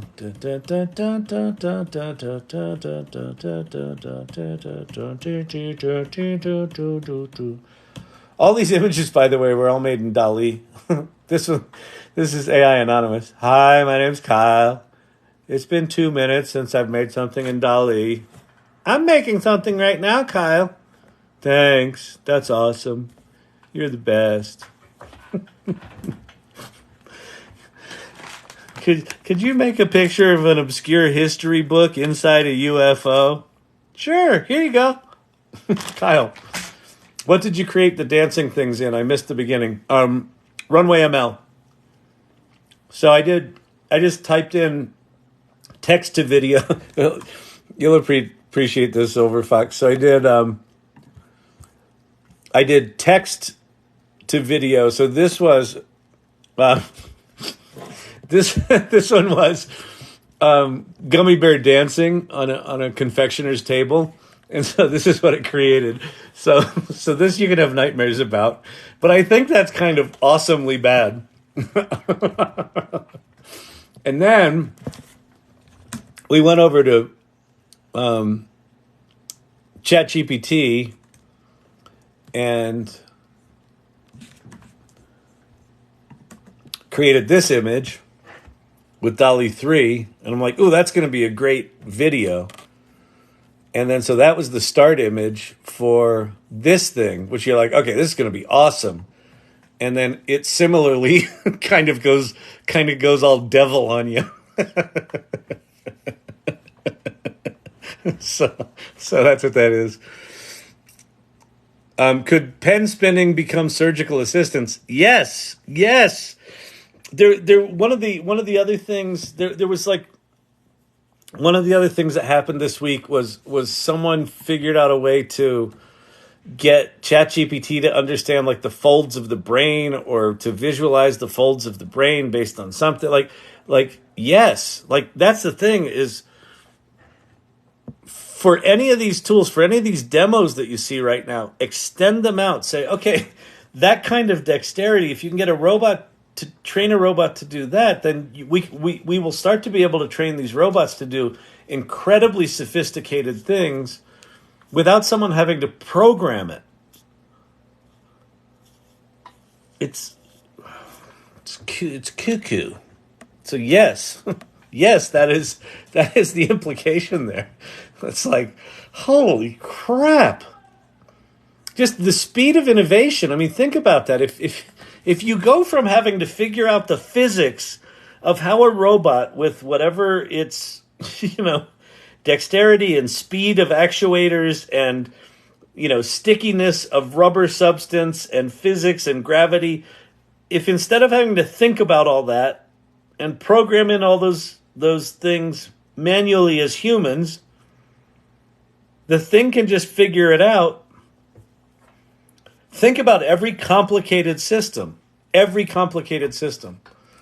the gummy to do a Latin dance at a competition level with another gummy bear. Oh my God. It's going to be too bad. I'm not going to do it.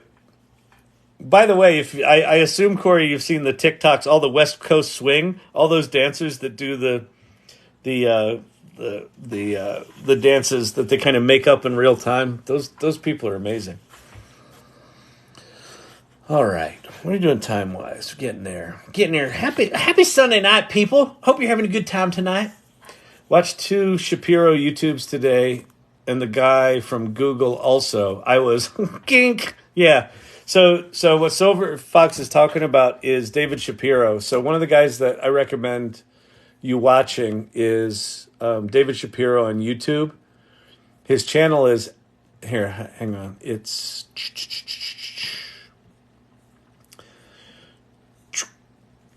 come on. Right. That one. At 4IR, which stands for Fourth Industrial Revolution, at 4ir.david.shapiro. Go watch his 3 most recent videos and then run down the rabbit hole. He's wild.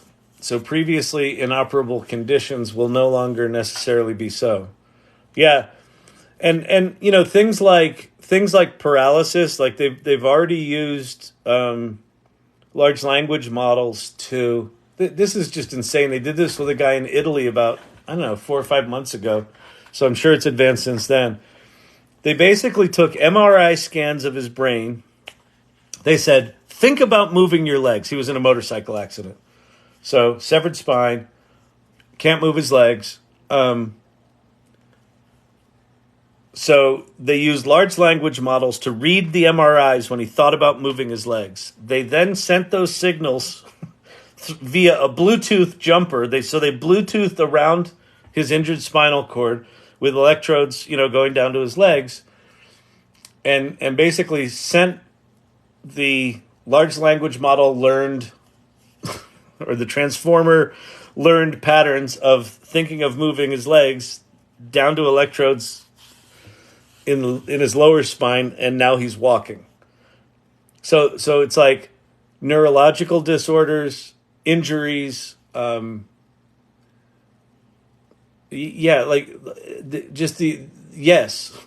yes. Like when? I don't know. Like how? I don't know. But it's all happening. Like it's all happening in parallel right now. Like that's the thing. What's fascinating about these tools is that the core technology for how ChatGPT does what it does, and how the image generation tools do what they do, and how the music tools do what they do, and how these brain reading things do what they do, it's all using the same shit. It's all just different data as the input. So they basically take massive amounts of data, they run it through this thing that Google invented called the transformer that embeds this data into some mathematical vector space. And then they take some other input. In the case of ChatGPT, the input is your prompt. And then that prompt turns into this mathematical probability thing, and it fucking just goes into this vector space and pulls out the relevant data and executes it. And so, like in the case of ChatGPT, it'll write you your paper, or it'll program your code. In the case of controlling robots, it's been trained up on lots of robot code, and then you tell it what you want it to do, and it sort of goes into this vector space, pulls some probability shit out. Like how it does that, I don't fucking know. But it's all using the same core technology. So it's just about what data do you train it on is what it can do. Like when you go to the HeyGen thing, like the HeyGen, where do I have this open? Hang on.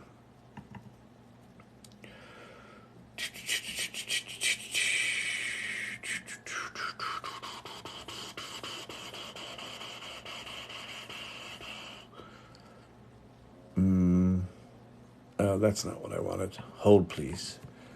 Hold, please.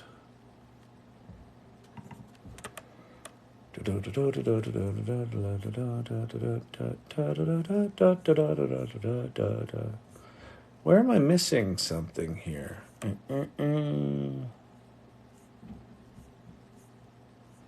I want to show you something.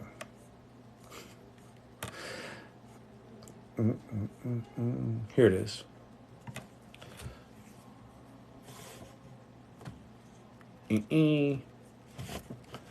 So this is this thing where I'm speaking Mandarin Chinese.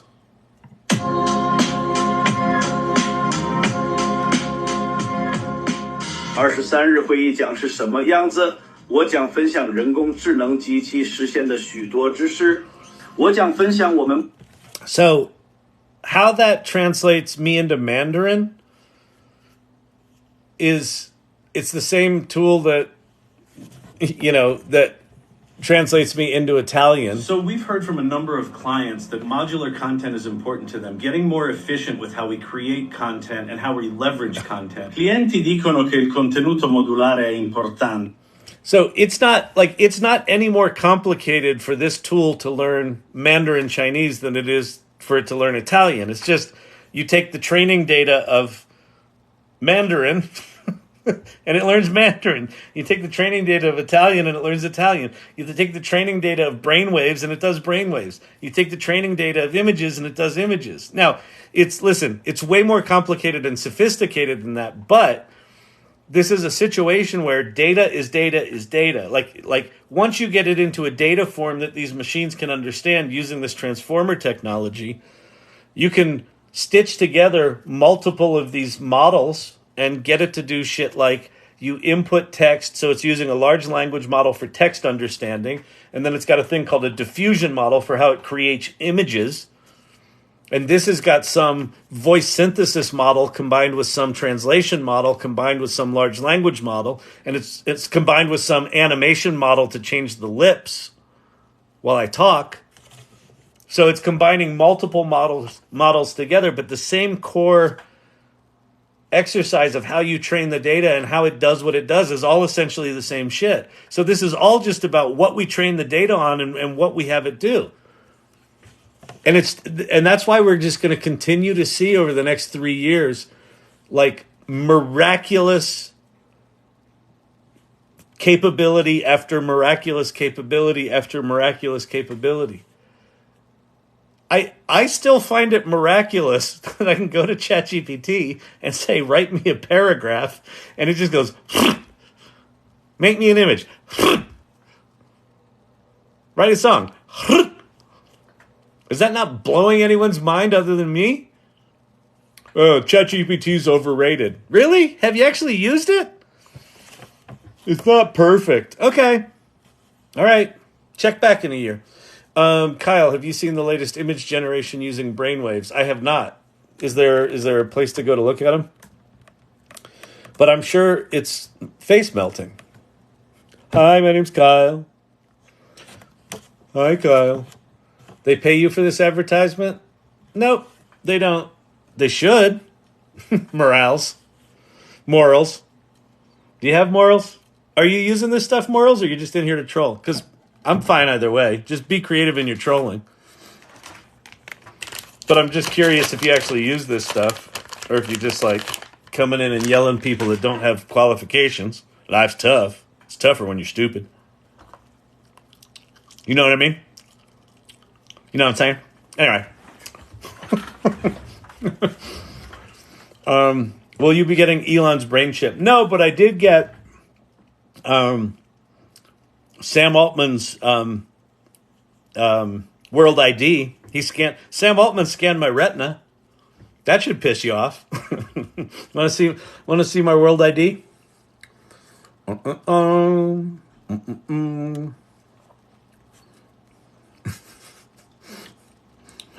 Luddites like morals here is going to be pissed off at this. I think this is really cool. But, as you said, this is just an advertisement. So that thing, World ID verified at Orb, anonymous. So this is my blockchain verified proof of human uniqueness based on my retina that I scanned at a silver ball in a clothing store in Manhattan.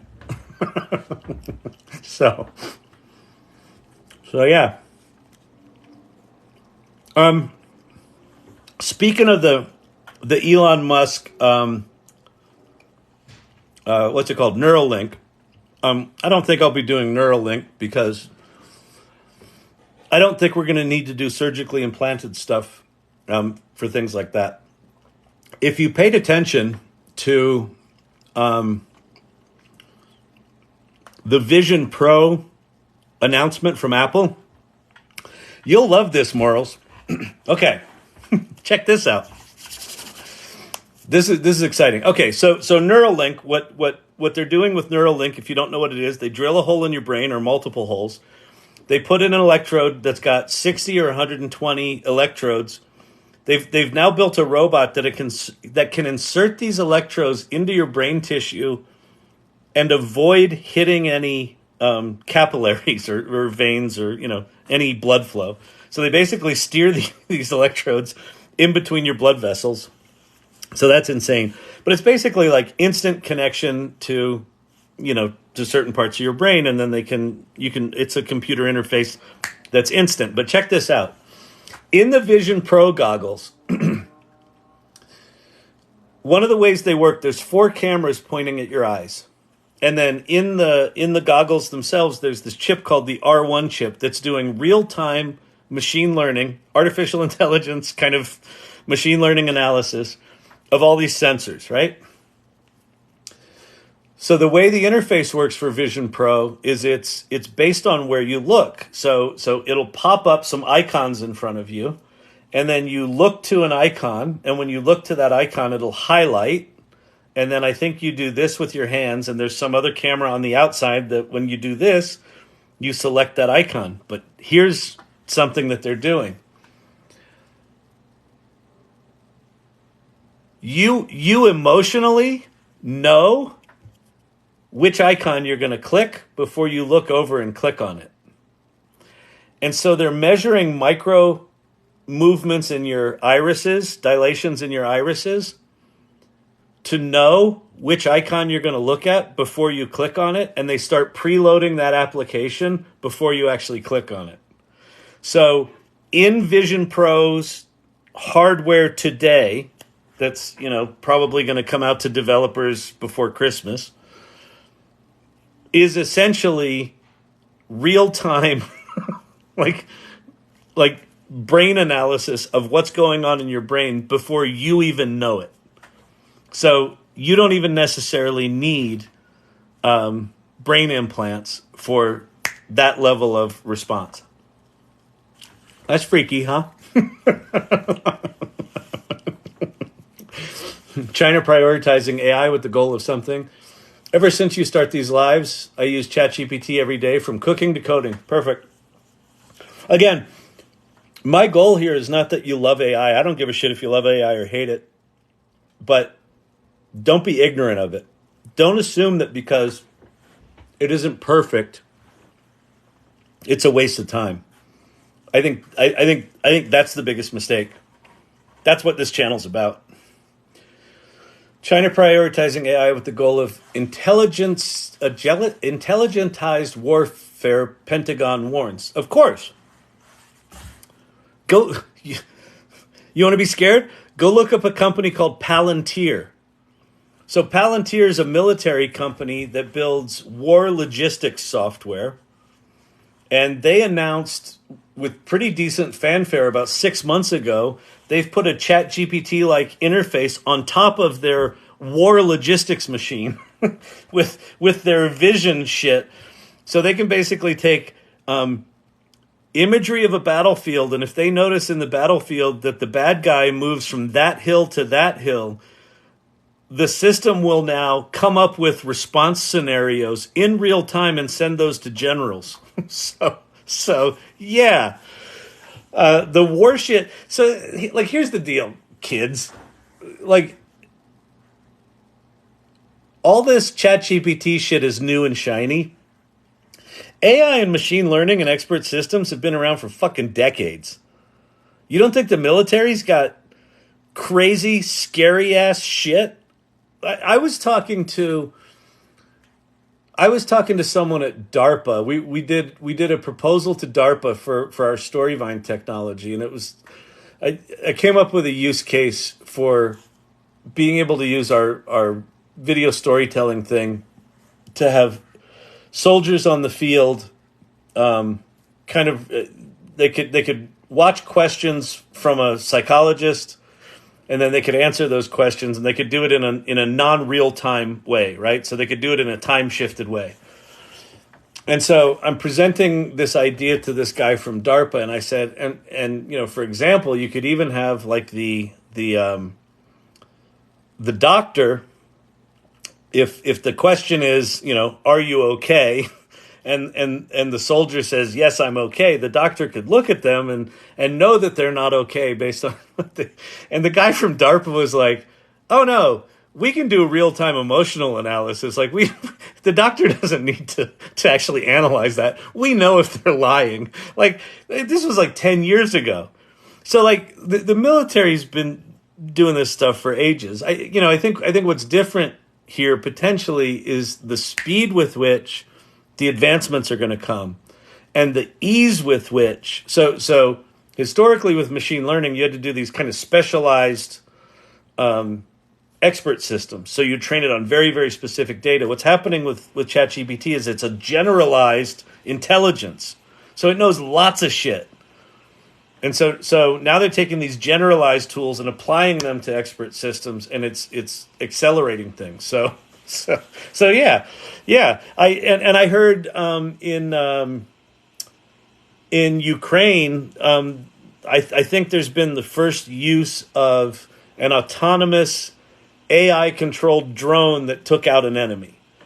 Right? So like that, like I think already on the battlefield in Ukraine are AI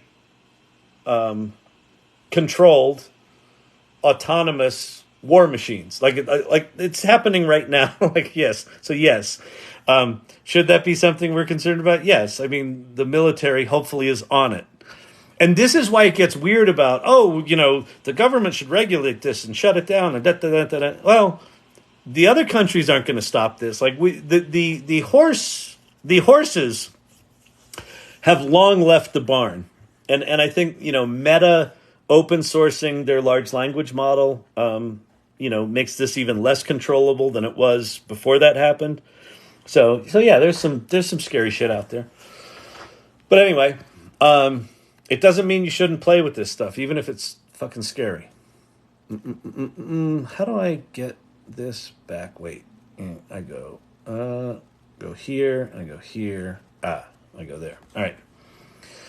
Investors bet Samsung's smaller memory chip rivals SK Hynix will be a winner. Okay, I don't know SK Hynix. I don't know what that is. Their smaller memory chip.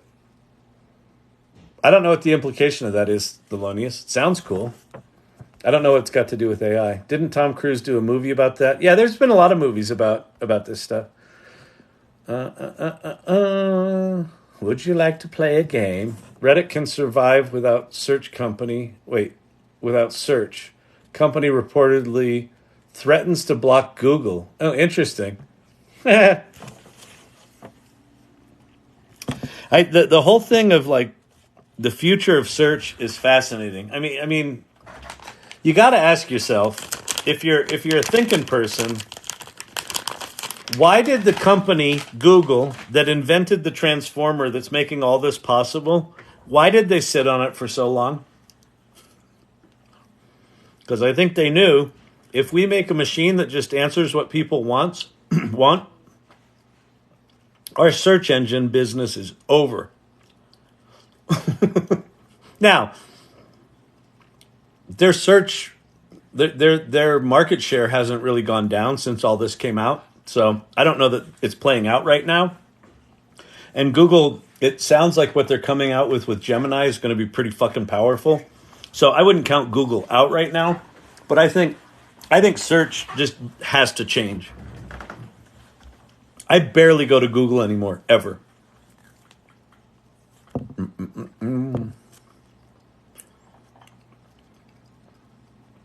AI military drone.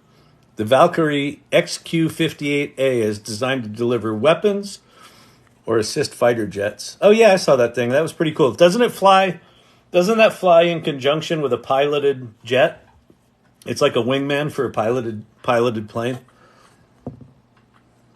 Someone said something about when I was talking about David Shapiro, they're like, oh no, I thought you were talking about Ben Shapiro. Yuck. That's good. Yeah, face-to-face is the only way when troops come home. I got a couple of stories there. Oh, interesting. Yeah. Yeah, exactly. That's what we were trying to do was can we do something like where soldiers were on the battlefield? It never ended up going anywhere, so that was kind of a drag, but whatever. It was interesting.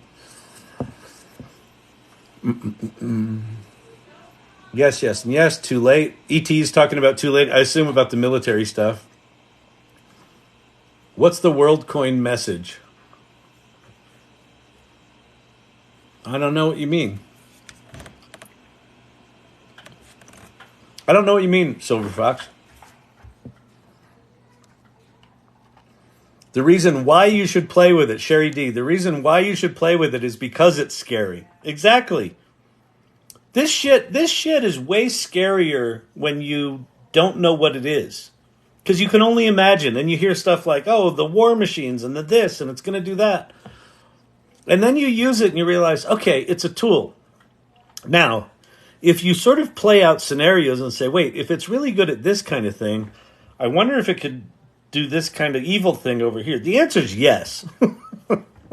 like right now, these things have safety guardrails and things like that. But the Meta's llama models that they put out there, they don't have any safety guardrails on them. So people are out there right now building all sorts of crazy ass nasty shit. Does that mean you shouldn't learn how to use it and learn where the boundaries are and learn how to use it for good? Absolutely not. The more of us that understand how to use this stuff and bend it even a little bit toward the good is going to have an effect. Sherry D, you were a medic in, I forget, I didn't see what it was, in Afghanistan or one of the wars. Face-to-face is the only way when troops come home. Got a couple of stories there. Fascinating. Oh, medic during Desert Storm. Wow. Amazing. Well, thank you for your service, Sherry.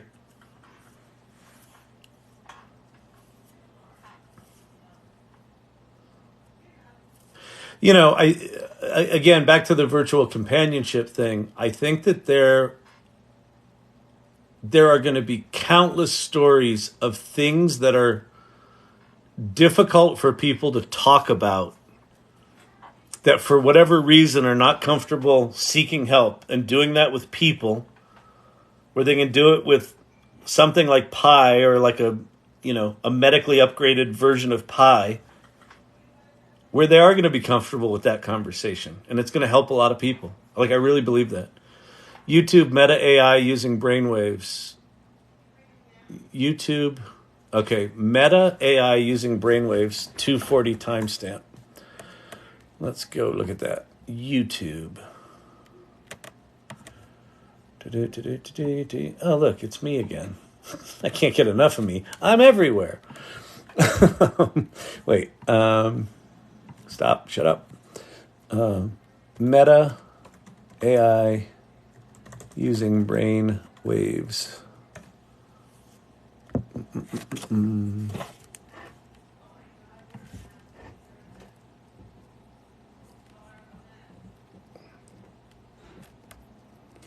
Okay, so Meta AI 240.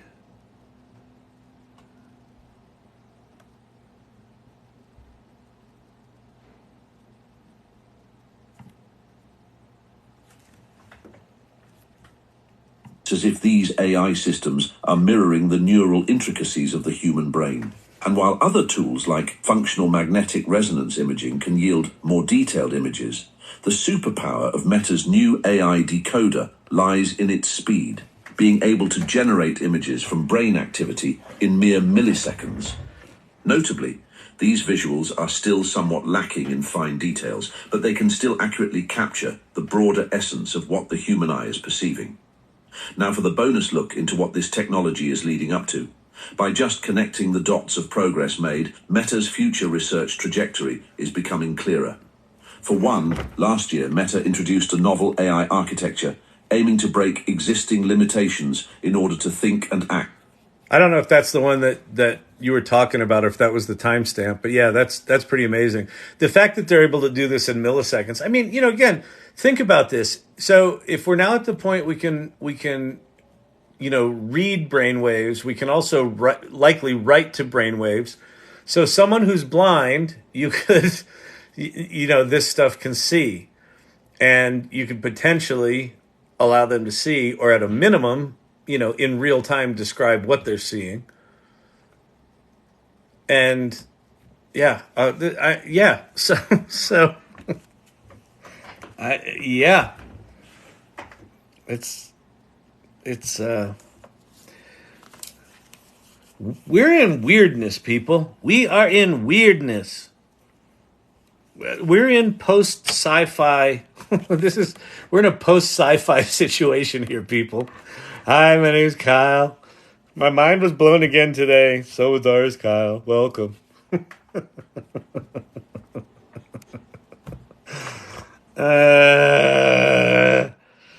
Yeah. The images are what I wanted you to see. The one on the left was the pic. The right is generated. Yeah, and like those images that they just showed. Like I've seen similar tech to that. I've like the white papers for that tech. I saw like 6 months ago, and the generated images wasn't even close. Like these are a hell of a lot closer. Like again, I'll just go back to. Go look at what Stable Diffusion and Midjourney images looked like 18 months ago and look at what they look like today. And take any technology where you look at it today and you're like, well, that's just crap. That's horrible. And just play it forward 18 months to make the same technological leap that images did from when, if you typed in gummy bear, it was, kind of as bad as that video as I did or worse. Where today it can create a photorealistic gummy bear. Like that level of progression is going to happen with all of this tech. The other thing that people are not really talking about right now, with the exception of David Shapiro, or just in general press, people aren't even talking about ChatGPT right now. But what's coming and what you can already see glimpses of in ChatGPT is autonomous action. Meaning, right now with ChatGPT, you type in a prompt and you get back a response. And then you type in a response and you get back a response. And it's this very manual kind of back and forth. Except when you use the DALL-E thing and you type in, hey, give me an image, and then it says generating images, what it's actually doing is it's writing 4 distinct image prompts that then generate those images. You're not having to write that. If you use advanced data analysis within ChatGPT and you upload a CSV and you say, hey, go tell me what's interesting about this data, it writes and executes its own Python code and then analyzes the answers and prompts itself to figure out how to give you the answer that you want. So these tools are starting to take their own actions. You give it an imperative, you give it a goal, and then it starts doing a series of things that you don't have to control. You don't have to think about how to do. It just does it. That's going to get more and more and more and more sophisticated. And it'll be able to take more and more kind of actions on your behalf. And that's where this shit can get scary. Right? There's an app out right now that's making a lot of rounds where it's like you can take a picture of someone and say, go find all the pictures of that person on the internet, and it will find them in crowds. Like again, the surveillance the surveillance industry has been doing this for years, but now all of these tools are being revealed to us, right? Because this stuff's being democratized, right? And it's being put out largely because of ChatGPT having such massive adoption in such a short amount of time. All the other companies are going, we got to get our version of that out there because we've got to compete, right? So business interests are driving this, but what it means is you've got the entire investment world and the entire development community are all pushing in the same direction. So things are going to start accelerating further and further and further. Is protein source a legit resume bullet? I don't know what that means, but it's awesome. The images are what I wanted to see. Oh, the one on the right was the pic. The left was the pic. The right was generated. Then we'll be able to communicate with aliens.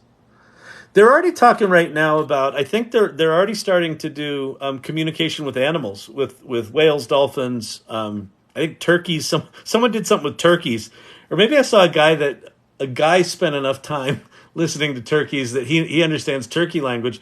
But yeah, you could, just like you translate, English into Mandarin Chinese, if you have the right input data from dolphins or whales, you could create a translator where I speak in English and it translates it into whale, and then the whale responds and it translates it back to English.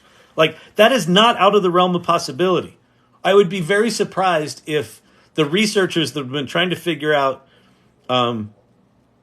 animal language for decades, if they're not all over this. What AI is suggested for getting into scrape the internet and use things like research? You don't really need to scrape the internet. I would use perplexity.ai. It searches across the internet and it provides citations and things like that. There's also some plugins in ChatGPT. There's one called Web Pilot. There's certain ones. But also ChatGPT now is connected to the internet. So's Bard. So's Bing. Now, because the commercial of those have safety guardrails on them, there might be things you want to search for, like personal information about people. It's probably going to tell you to fuck off. But the tools are out there right now. Like, I don't know that I'd recommend one. There might be specialized tools to do that, but there's just all the stuff connected to the internet right now.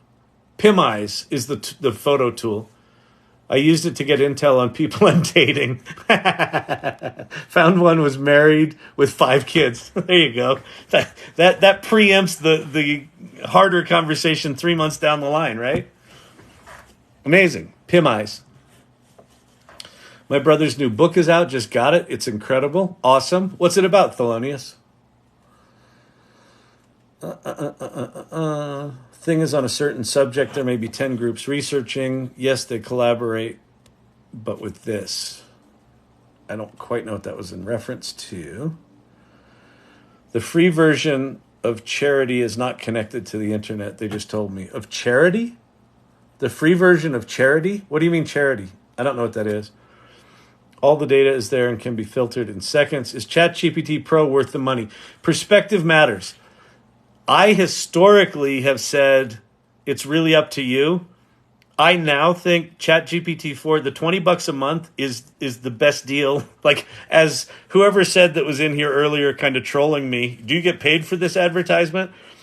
I think the $20, the ChatGPT $20 is the best deal going right now. I think it's absolutely worth it. Charity equals ChatGPT. What did he say then? The free version of ChatGPT is not connected to the internet. That's correct. Yeah. Again, I think it's absolutely worth paying the $20 for ChatGPT Pro. You get GPT-4, which is dramatically better than 3.5. It's connected to the internet. It has vision. It has advanced data analysis. It is connected to the internet. I think I said that. It's got plugins. It can generate images, and then in the app version of it, it has it can talk and it can listen. So it's got like 8 major modes right now that are all at some point going to kind of merge together into the same app. But all those different modes in and of themselves are like staggeringly good values. Advanced data analysis on its own is worth, I don't know, $50 a month, $100 a month. DALL-E is at least worth $10 a month, the image generation. Its ability to read and understand images, like, I don't even know the value of that yet, but it's insane. Like, just the ability to take my whiteboard and instantly give me the notes on it and summarize them. That's insanity. Yeah, the fact that it's connected to the internet. Oh, it's got custom instructions so you can fine tune it. I think the $20 a month is the best deal going right now for GPT Plus. Beauty and Mischief, the design alchemy of Blackman Cruz. Oh, nice. That sounds cool. Nice. Do you like MLNet? I don't know MLNet. Is that military net? MLNet? Let me go look. MLNet. Machine learning made for .NET. Oh.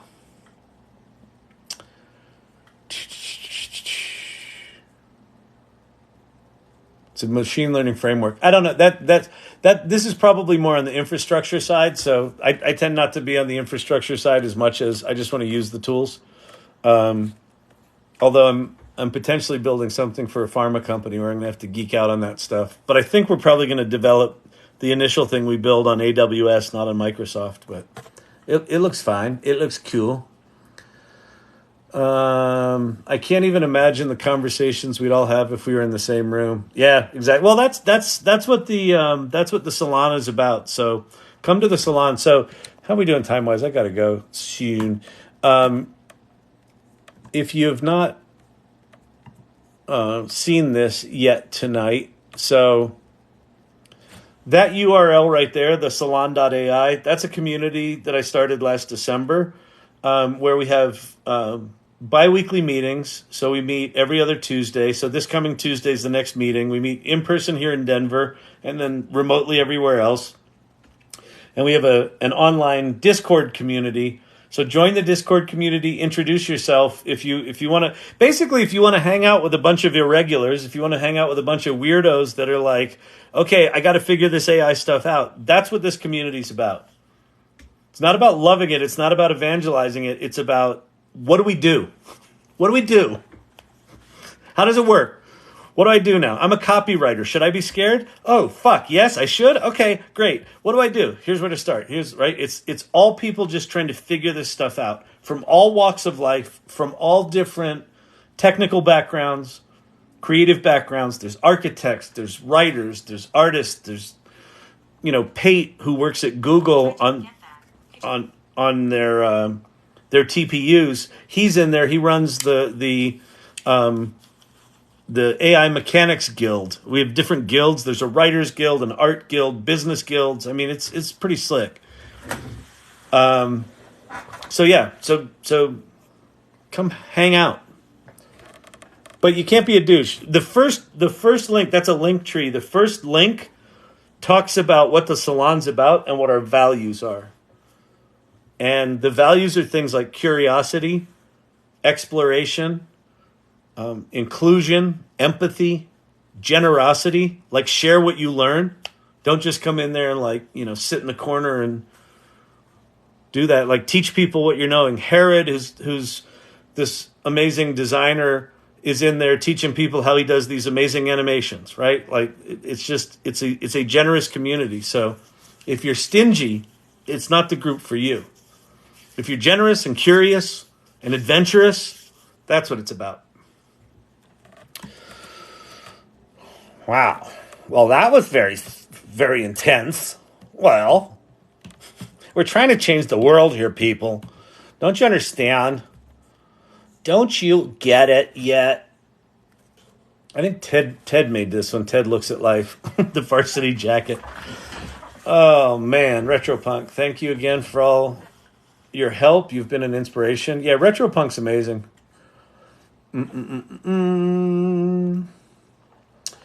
All right, everybody. I think it's time to wind this puppy down. Irregulars present for Share Bear. Thank you, Tobias. Good to see you. Hair Growth Geek, what's happening? Good to see you. Sherry D, thank you, Kyle. Thank you. Thanks for being in here. You guys are awesome. JRC, good to see you. Tobias, Joker. What I was trying to say is, imagine... Oh, wait, could you repin that again? Whoever just pinned that. Have a good night, irregulars. Who else we got in here? Will, good to see you. I'm in there trying to be weird and tongue-in-cheek, semi-offensive. I don't ever take your stuff as offensive, Joker. What I was trying to say is, imagine all the research on cancer trained on AI and ask it questions. Yeah, and not just be able to ask it questions, like have it come up with correlations between, what's causing it or how to cure it, right? That kind of stuff's going to start happening.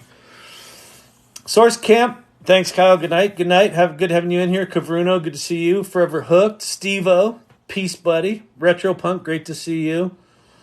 Digital gods, good night. Kyle, you should think about letting some people join you on live for Halloween, November 30th. Yes. Oh, so that's another thing.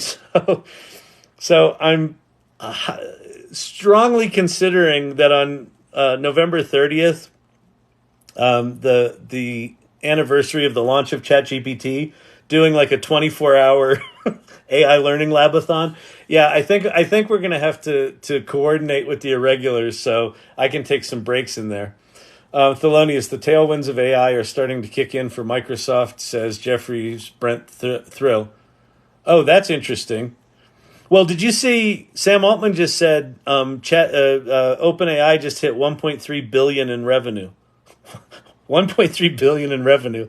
That shit hasn't been out, and they haven't even really kicked off their enterprise sales yet, right? Like, it's fucking crazy. So remember, like 2 months ago in here, someone was like, they're spending $700,000 a day. They're going to be out of money by the end of 2024. It's like, I don't think so. And now it's like they're making some bank. It's crazy. All right, everybody. Great seeing you all. I appreciate y'all a lot for being in here. I'm sorry about my hair, but it happens. What are you going to do? Peace.